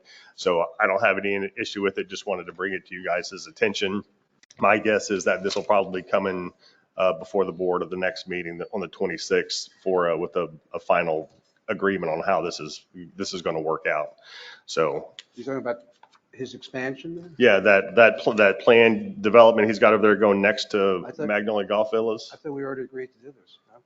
No, that's what I'm saying is that it's not a material change. They wanted the board to be aware that they have now, because it used to be described as 2 separate parcels.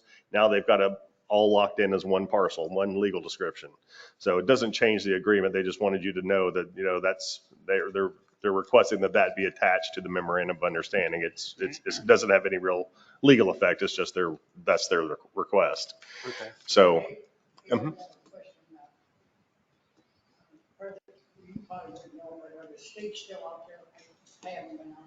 don't know. No, I don't think they are. There was only one stake out there. I met with John. He asked me how many acres it was. And just tell you what, I told him it's about 1, but it's 5. And 4.46, 2.23 acre parcels. Because I did ask the question after we met. It's 4 point some acres.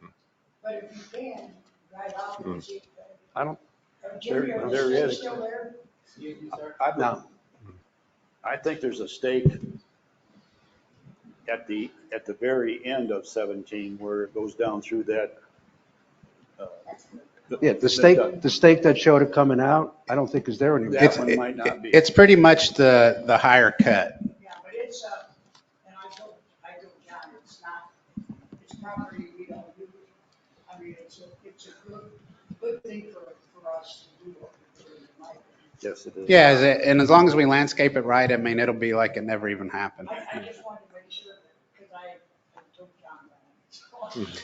Yeah, so we're cutting it at right now, so it's about 8 inches, so you can definitely see where it's at. So I just went down the stakes and just left it there, so if there's ever any discrepancy or whatever, you can see where it's at.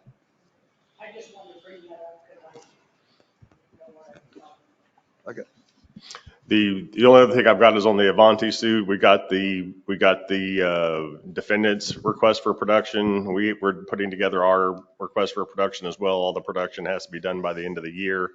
And then we will have to have one more mediation, which means probably one more shade meeting before May 15th of next year. That's when we have to have mediation has to be completed. So if we're lucky, this will all be done by May 15th of next year, if not sooner. If not, then we have to be a trial. Trial date is expected to be in September. So basically a year from today is when the trial would be. But hopefully after the discovery gets done and we have another chance at mediation, we can get it concluded. That's all I've got unless there's other questions. Yeah, I got one question on this. When we were talking about the landowner seats, we also were talking about changing the language for a bunch of code content. Some of the other stuff. That you were going to go to the county with. Have we ever gotten anywhere on this? That's going to, like I say, that requires us going to doing one of those statements of legislative intent. So if we. Well, this has to do with trash cans. No, I understand. But anytime that we're making changes to the ordinance, we're basically going to the county. And the big ordinance change was the voting process and the seats. Those other lesser items that still requires the same type of steps. And so once we decide whether or not we're removing the landowner election part as in our request to the county, that's the big issue. And that's one of the things to kind of explain to you guys is we still have that option to go to the county and ask hey, will you please make these changes? The problem is that we don't really have any basis. Like I said before, we don't have any legal basis on why we want those changes. The process that we've lined out I'm talking about the landowner seats. Yeah. Supervisor Brooks. But I'm talking about minimum maintenance standards. Yeah, exactly. All those other sanitation, things. Yeah. Garbage disposal. It's all the same. We have to do the same process. So when we go to the county, Wait, we have to go through that bottom line process to get garbage disposal fixed? anytime we want to change a county ordinance, that is the new rule, that we have to provide a statement of legislative intent. Since we're going to have a landowners meeting, can we not exclude that from the request of the county and the county act on the rules of it? Absolutely. Then why don't we do that? Okay, that's what we'll do. That's one of the things we were finding out today. We're going to have a landowners meeting because we're going to have one. Right. So the fact that other piece is down there about the landowner's seat of going just to public, it's not going to happen for a while. So remove that request from the county and act on the other ones that we. Well, that's what I was asking. I thought. Yeah, and he said he will. That's what we're going to do. Yeah. Now that we So you just go to the county with this, you don't have to go through all that crap, right? No, we still have to do the statement of legislative intent. Still have to do it. But hopefully that it's not that big of a. I would like a clarification. I mean, to change garbage disposal. You would think we can. Let me get with our lawyer on this one. You're catching me. I have no idea what you're talking about. So let me get it. Okay. We'll fix it and we'll move forward. This has only been going on for 2 years too. I got you. I haven't been here for 2 years, sir. No big deal. Okay, I do have one other question. Speaking of Hornick, last I heard about Unit 12, we declined their request for the tortoises. Is that what they are? Oh, their layout. Yeah, the layout that they had. This is where we want to have Tortoise Haven and Tortoise Haven. We said no. Has anything happened since then? Are they doing anything with Unit 12? I haven't seen anything new, but they did pay their $25,000 for the extension. So we did get that $25,000 money in option to maintain their option. Do you think we can ask him what his intention is on Unit 12? Oh, sure. Yeah.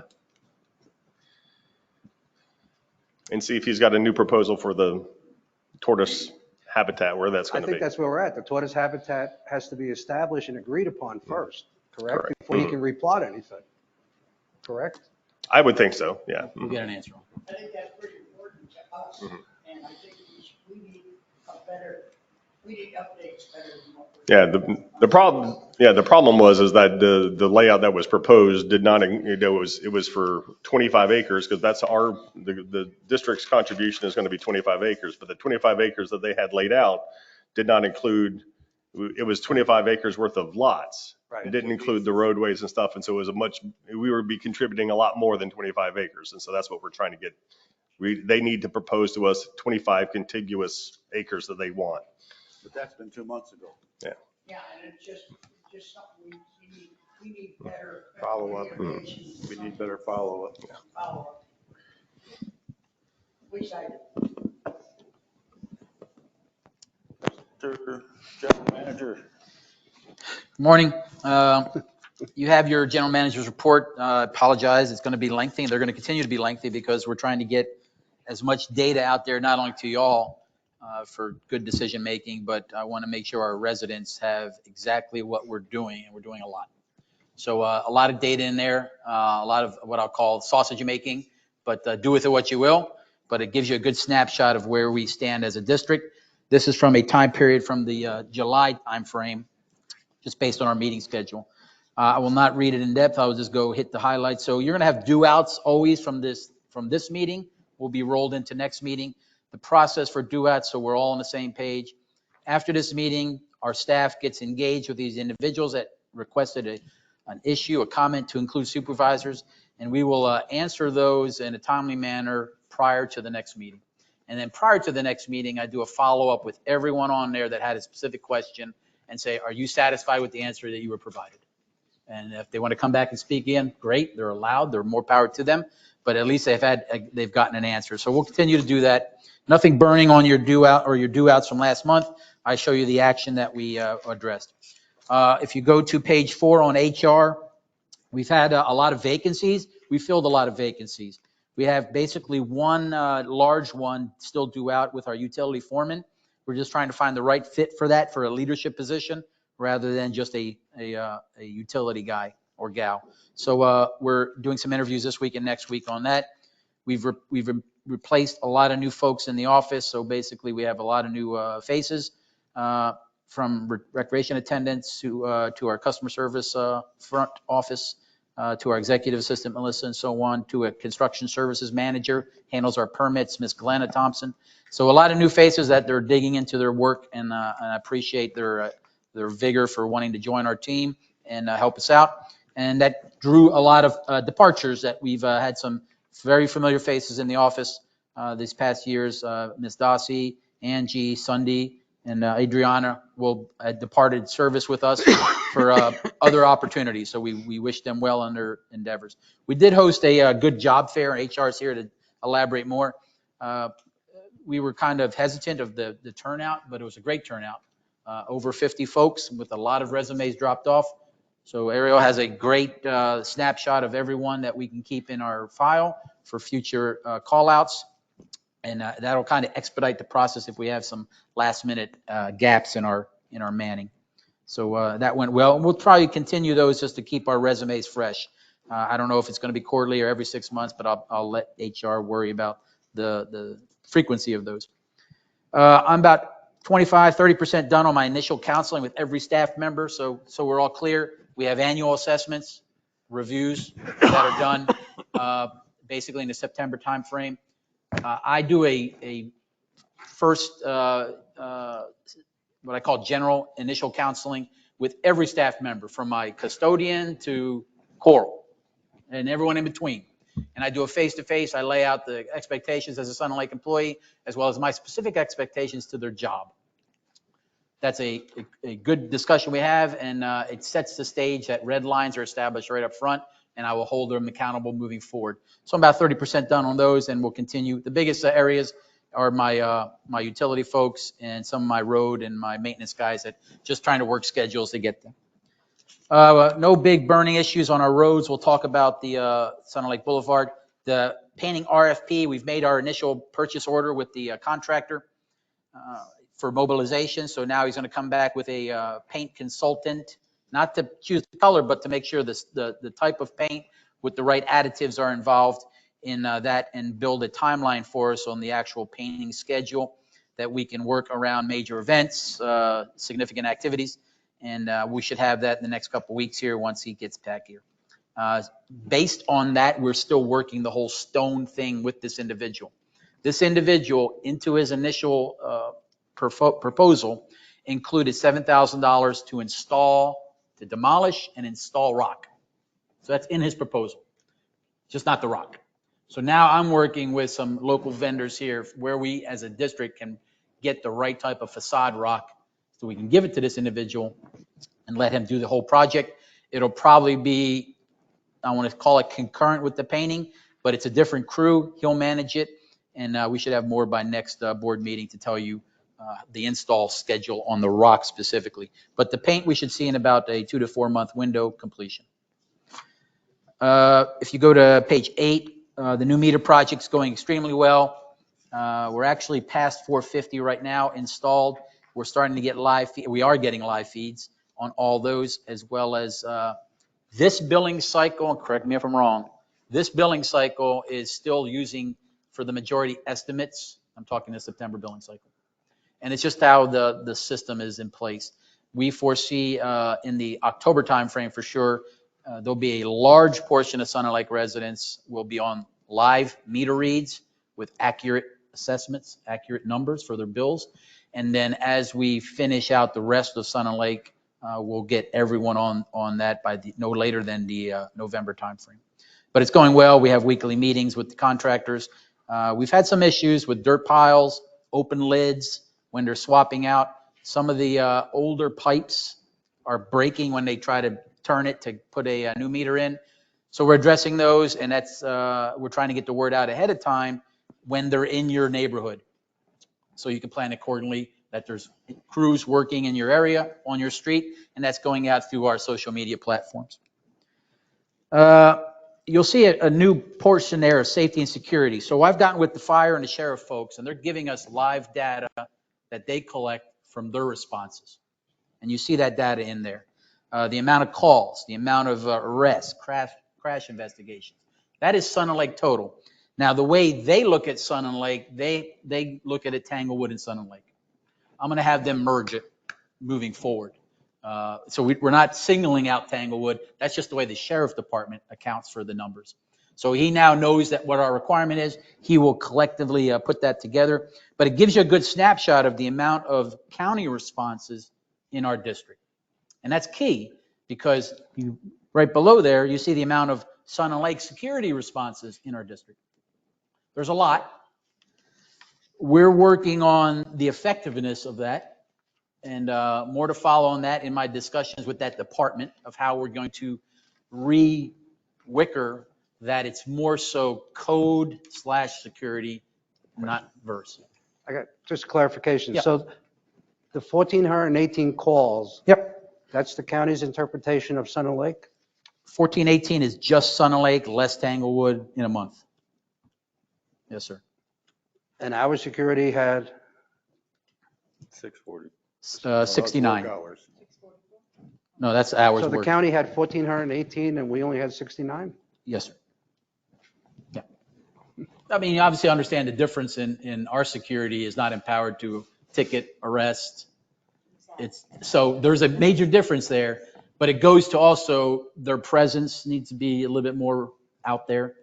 Their rotation of around all the HOAs and so on. So I'm working how that plan is coming together with our new hires in that department. And that's exactly the reason why I want to show you that data, is that there's a lot of county presence. We pay county taxes. This is where you see your tax money at work.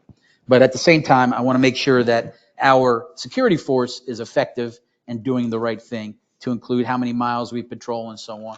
So sure. again, so there was 2 crash investigations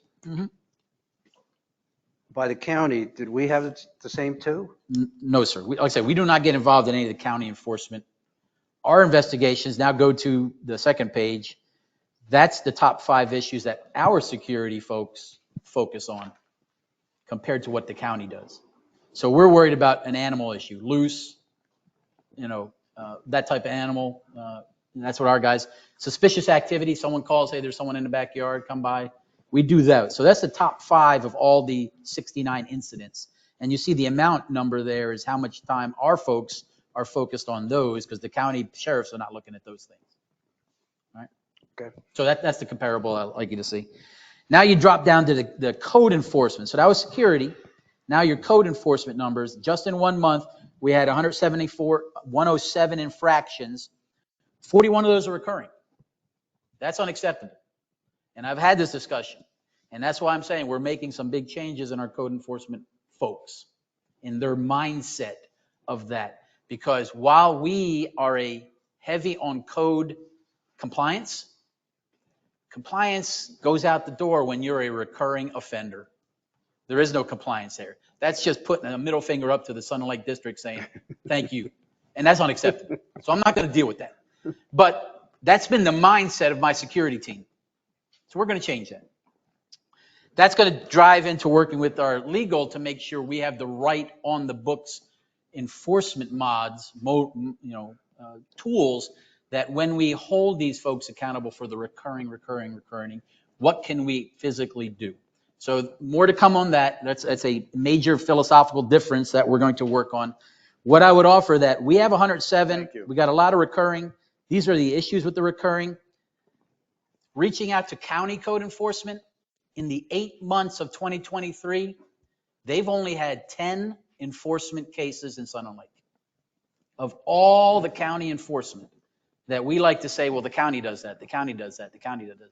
Out of those 10, 6 of those was specifically on building code enforcement, improper building permits, stuff like that. Only 4 were for like fence, grass, stuff that the county should also be involved in. So I've had a heart-to-heart with my county enforcement folks and said, again, we pay you a lot of money. I need your presence here as well, not only with our team. So you should see some numbers increases in both of those.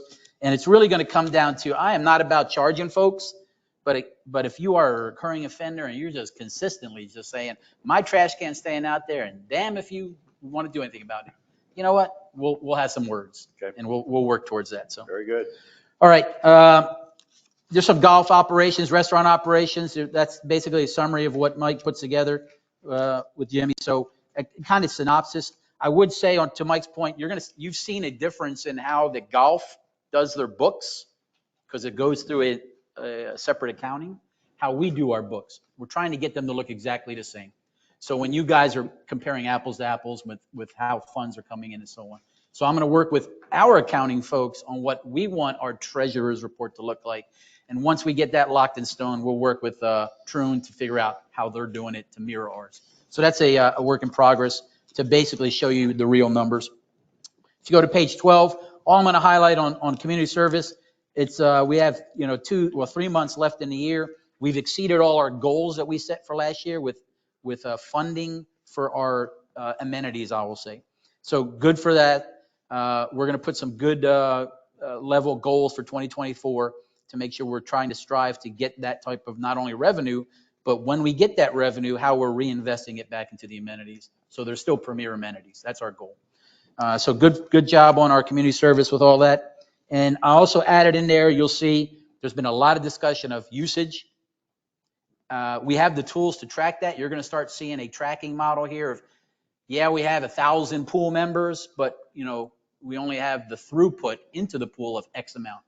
We're going to start showing you on a monthly basis how many physical bodies go into our pool so we can not only make sure it's adequate, we're funding it right, but if we find some of our amenities are underutilized, is it a messaging problem? Do we need to fix them? What's the reasoning? So that's why we've added the facility usage numbers you see in there.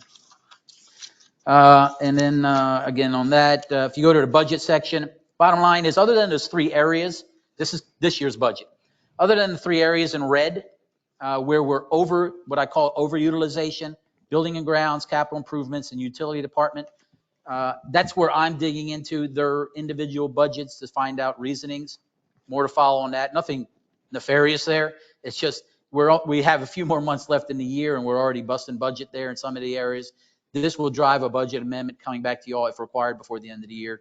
But I think it's just because we've had some slow incoming grant money, and we had to put a lot of money out front. That kind of did it, as well as some overtime issues with a lot of these breaks that have happened. So more to follow on that. And then the final is on the last page 16, the complaint tracker. What I would offer to my citizens, if you're calling and you're getting the runaround, get my number, because you will not get a runaround. The problem will be addressed, fixed, and they will be informed. But I would offer that. That's where that complaint tracker, that's what we call the general manager's complaint tracker. You all get a synopsis of that. Every week, if it elevates to my level and it's not powered down to be fixed at the lowest level, they come right to me. And then we have a quick huddle of what we need to do to resolve the problem, if it's of value, if it's relevant, if it needs to be fixed, or is it just someone wanting to vent.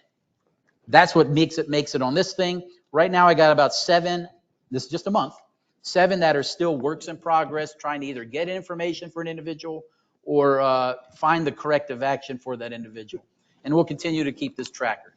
These aren't all the complaints. These are the ones that make it to my desk and get my immediate focus, where I'm grabbing a staff member by the scruff of the neck and saying, let's fix this. All right. So that's how we go there. And I'm not that violent.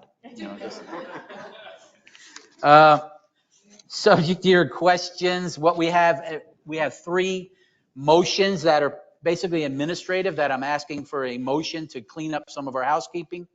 We have a policy that any expenditures over $25,000 require your approval. In July, that's the product you see in front of you there on Annex G on the screen. The bulk of them were either built into the 2023 budget or was a pre-approved at a previous meeting, as you see there, when it comes to the recurring costs of the KDL was emergency repair, and the roofing sheet metal was an RFP that you all approved back in March. There were 2 that physically we don't have a paper trail to be on board, above board, fully transparent and legal.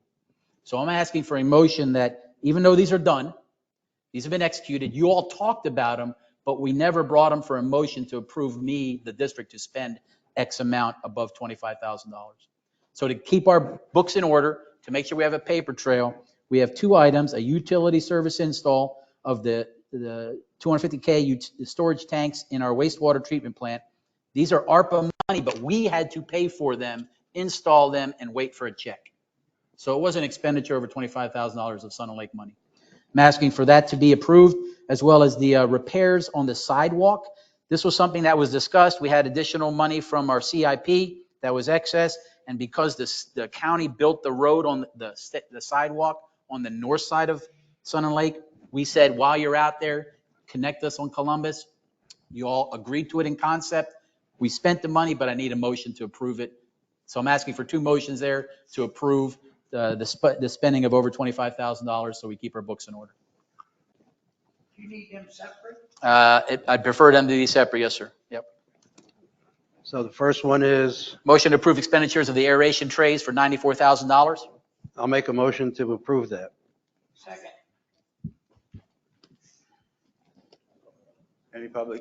Any further board discussion? Public discussion? Call the vote. Remember the order. Supervisor Phillips? Yes. Supervisor Gilpin? Yes. Supervisor Norton? Yes. Supervisor Brooks? Yes.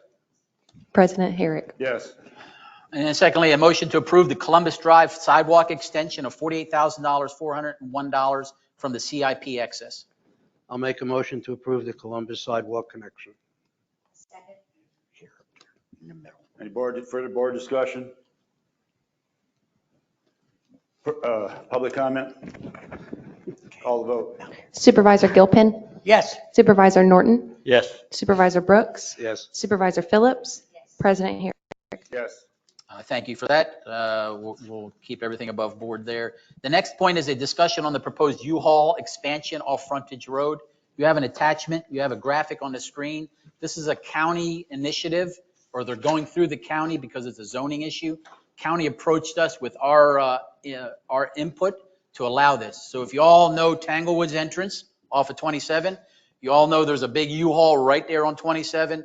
Just south of there on 27 is the proposed extension that they want to build more storage units. No issue with that. They own the land. They want to do that. It doesn't impede any traffic. What we as Sun and Lake asked is that they required to put a separate entrance off of 27 to take all that traffic, not into Tanglewood, but to the south. That's what you see at the very bottom of your graphic.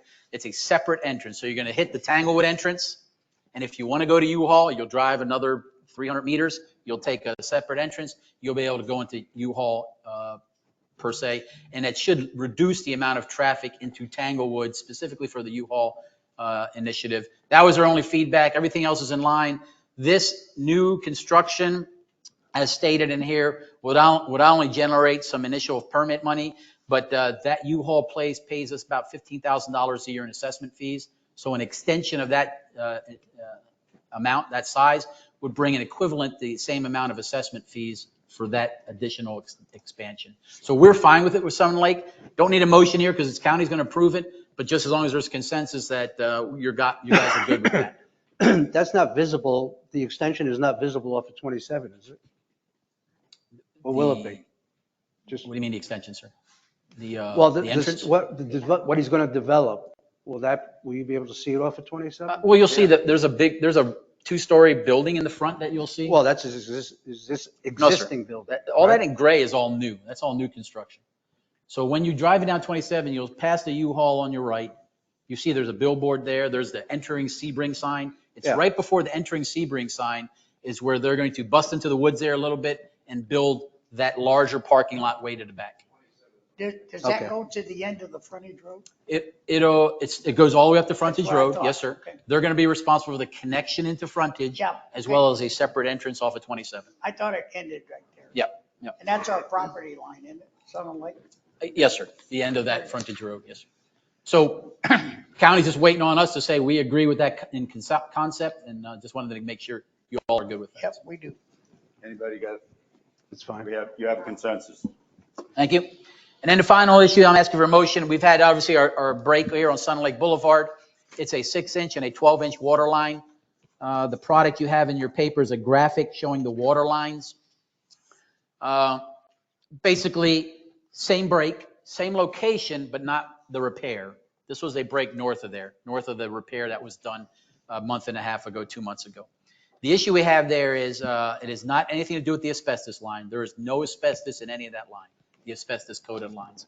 If you look on your graphic, your map in your packet, the orange is asbestos coated lines.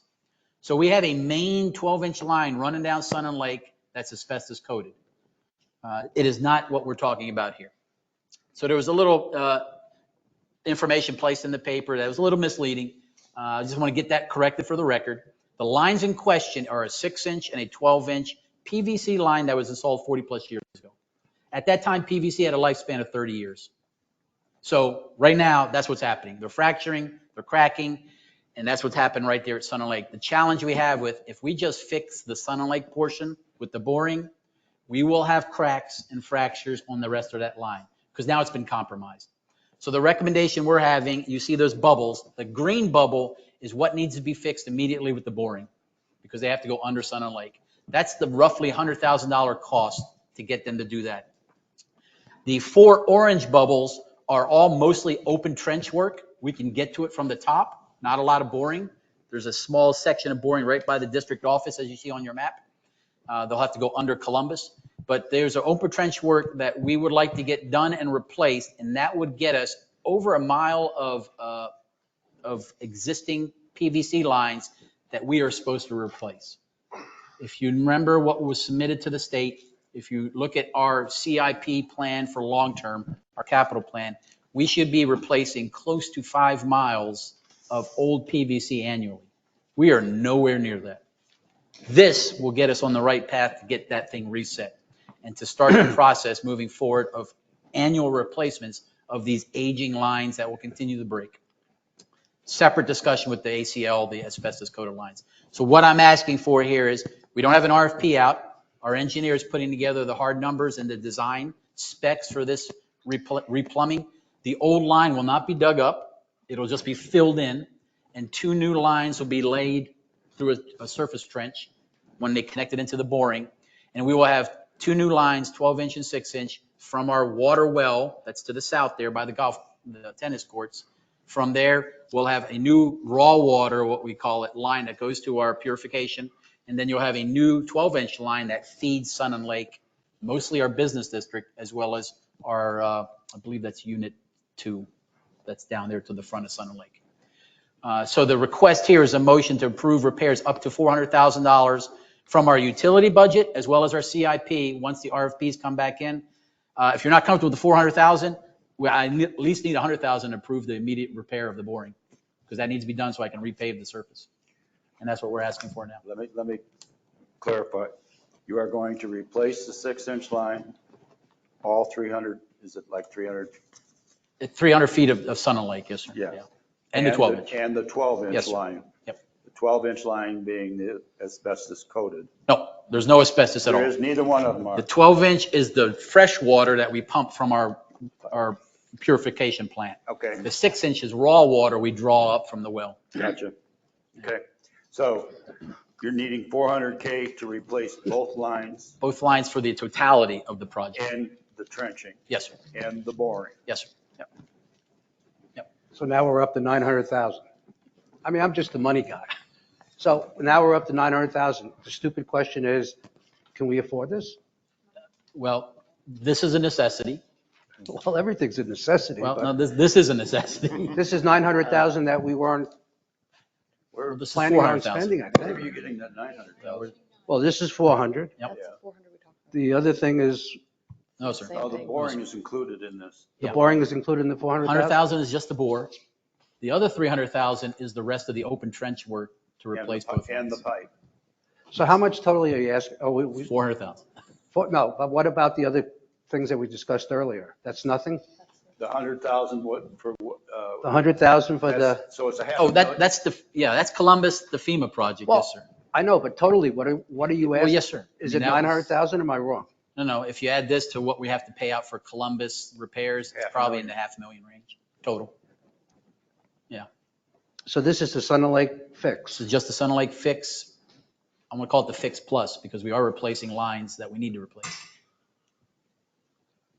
So it's only 500,000 No, this is 400,000. plus the other. The other 100,000 is for Columbus. Well, I know, but it's, But, we're yes, spe- this is how much we're planning on 500,000 spending. total. Yes. We're okay. We're okay.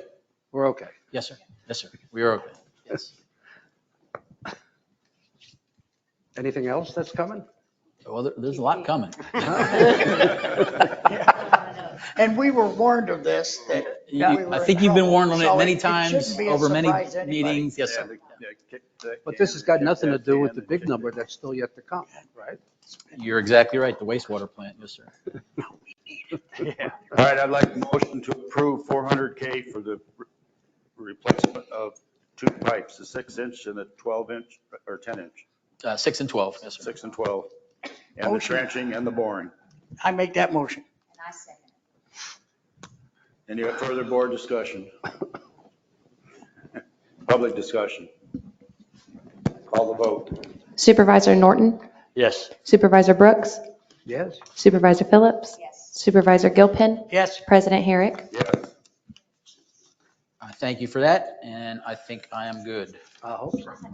Yeah, I have some questions. Yes, sir. Sure. Question time. Yes, ma'am. How long will it be before we can get this done? The bore can start in 10 days, so the boring should be done probably in a 2-week window.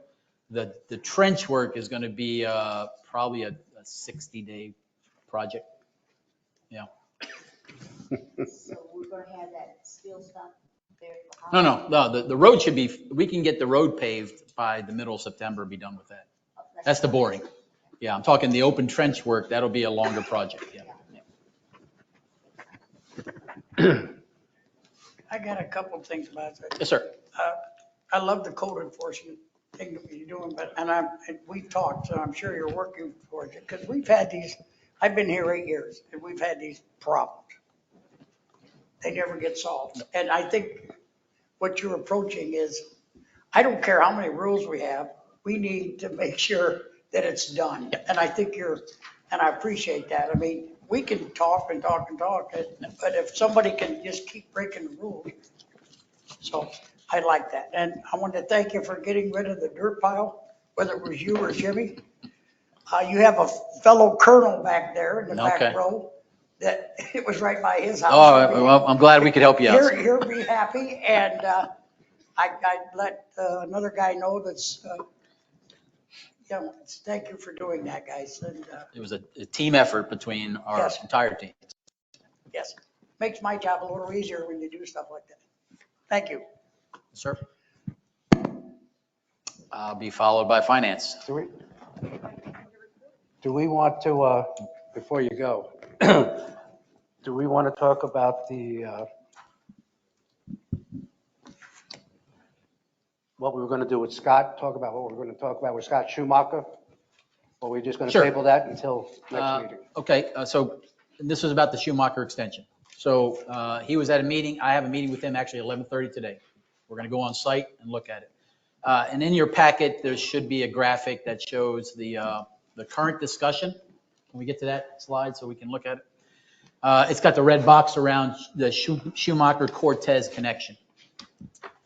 So what we have there, this has been an ongoing discussion. We have plans made by Polston Engineering to install that section from Schumacher to connect into Cortez.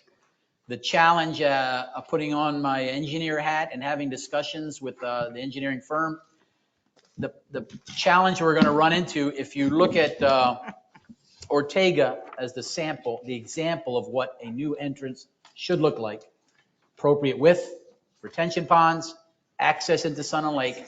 That's what needs to be built and what has been planned to be built off of Schumacher. You're going to have a 22+ foot road with 24 foot right of ways that are going to dead end into Cortez and Orduna that are 20 foot roads, no right of ways. It's just going to be a headache from the get-go. Not only for the residents there, but from our enforcement rules of how to turn right, stop signs, and so on. So we can do that. The recommendation that I'm proposing and we'll start working towards with our engineers as well as with the county is that if the county wants to come to the table with what they proposed, about $325,000, 2 years from now, we'll have that much in a bucket of money, supposedly. If they want to come to the table with that, we would go down. You can't find it in that part? Was it a handout? Oh, okay. I apologize. You should have a handout in front of you. Wasn't it? Should be Was just not a, a- yeah. Down at the bottom. Should be just It says a picture coordinates. graphic that has a box there. I apologize. I got it. Okay. So the more appropriate secondary entrance into Sun and Lake would be go past the Cortez extension, go down a couple more streets to what we call Palermo, which is only about less than a quarter mile further down Schumacher, and then come into Sun and Lake. That would bring you off of Schumacher into Sun and Lake and take you straight up to Granada. Granada is our well-built, well-defined, proper right-of-ways, proper roads width that would take you now deeper into Sun and Lake for access purposes. Also, we don't have to deal with all the easement issues of having to increase people lose their mailboxes and having to push all that stuff off the road on Cortez and Orduna. We would avoid that because we own Sun and Lake. We own the majority of those parcels. That also is the future wastewater plant on the west side of Palermo. That's where we're wanting to build a wastewater plant. So it meets a much better criteria for access into Sun and Lake from a southern side. The cost problem would be if the county brings us 325, that'll get us off Schumacher into Palermo, but we as Sun and Lake would have to cover the distance between where that road ended to Granada. Very little infrastructure out there, if any. It would be a lack of, we don't need the amount of retention ponds that we do on Cortez just based on the terrain. So the estimates, and Polston's working up our new numbers, the estimates right now is that extension would be about $500,000 for the totality of that road. Now, if our county friends can come to the table with X amount, then that gets us a lot closer to $500,000. And then we as Sun and Lake would put in a contribution to get it to Granada.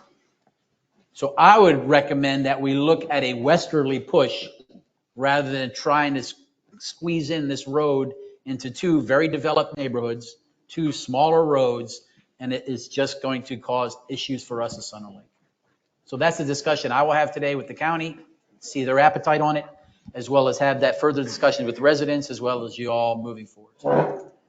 Oz, I would like you to talk to them about if they think if we had to turn at Granada, all that construction going on out there, if they would turn and go up Granada and out instead of just going the way they go now and going to the end of Cortez, turning left, going through there and going out the other entrance.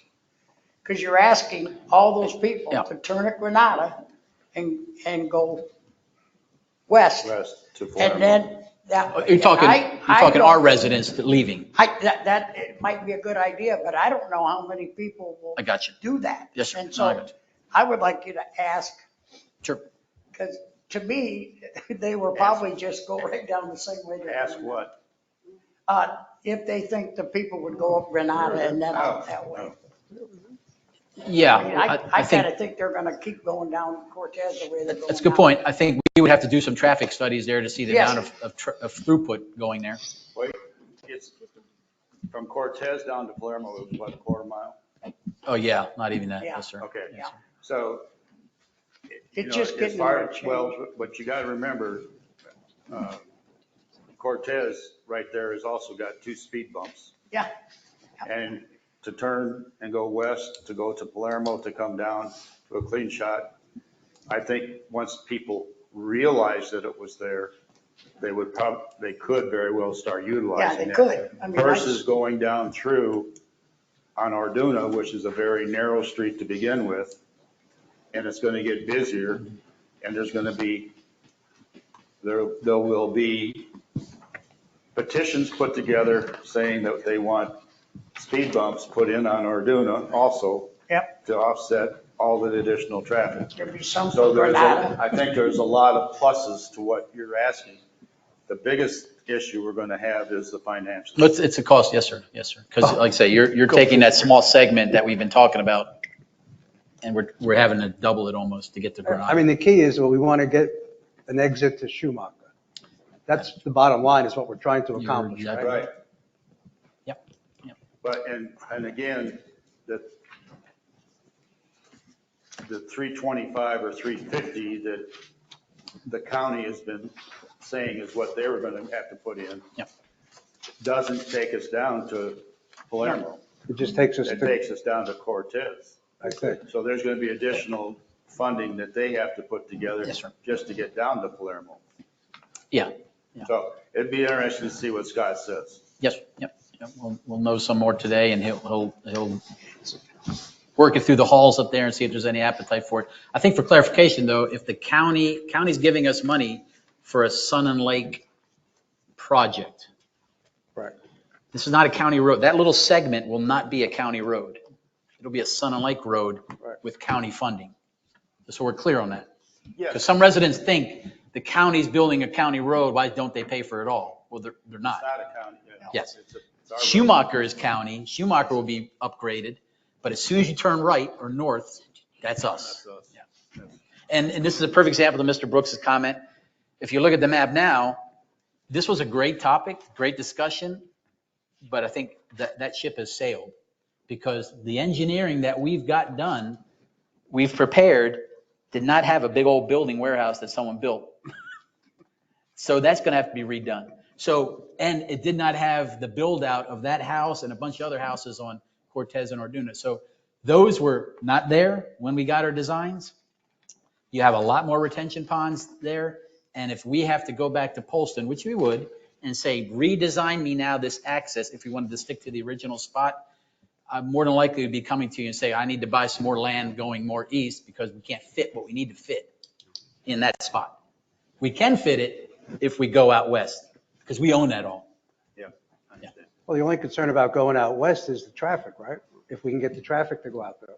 Yeah, it's just getting the traffic. Well, but I would, We're if you speculating. make it, this is probably the wrong word, but if you make it uncomfortable to continue down Cortez and then get on Arduna because of the amount of speed bumps that you got to encounter in order to get over to that, I think that may. I mean, you're asking the people to go away from where they're trying to get to. Less than a quarter of a mile. I understand. And I'm for that. I just But would I like think- to know the engineers. Yes, we'll get updated engineering. We'll get a county sense. I'll get Mr. Kurak to come here next month and we can talk about this specifically. And we'll see how much of an appetite the county has. The challenge we have with the county is their check is not valid for 2 more years. Yeah. That's my problem with the county. It's a great thing to offer me $350,000, but if I can't cash it for 2+ years, we may be missing another opportunity if we don't act. So that's the challenge we're going to have to work with the county. Plus, the other thing, of course, is that we don't have 400,000 sitting around that we're going to use. Yes, sir. Yeah. Okay, Finance Director, Coral.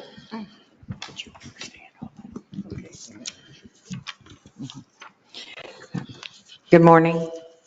So it appears that Boz has covered most of the budget and the financing in his general manager's report. So I do not have anything else to report at this time. Okay. Very good. Cynthia?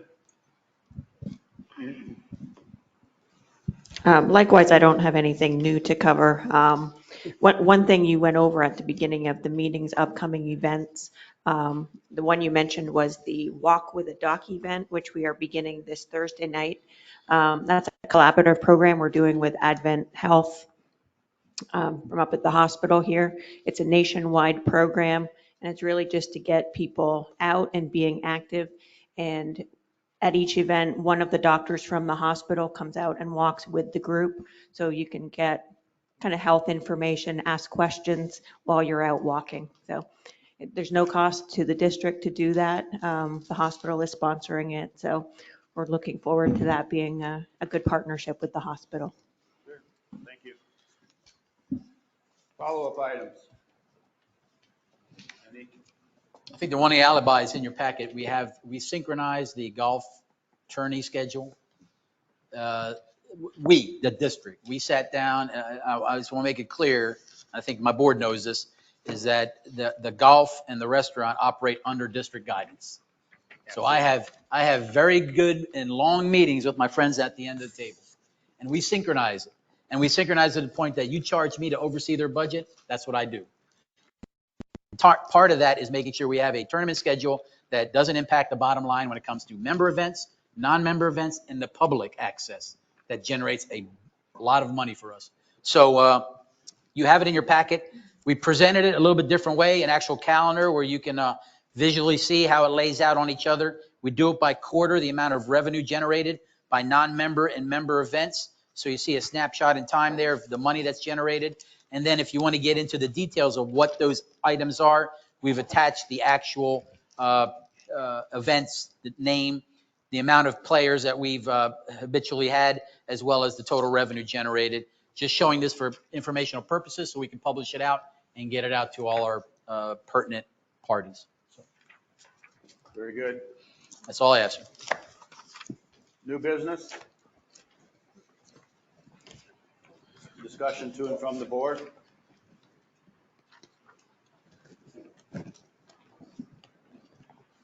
Motion to adjourn? So moved. And second it? All in favor, say aye. Aye. Meeting adjourned.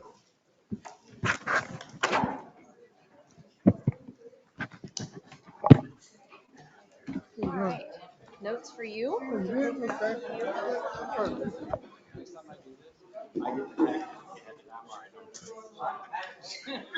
No, I wasn't, well, I wasn't expecting, I wasn't given the package. I wasn't expecting.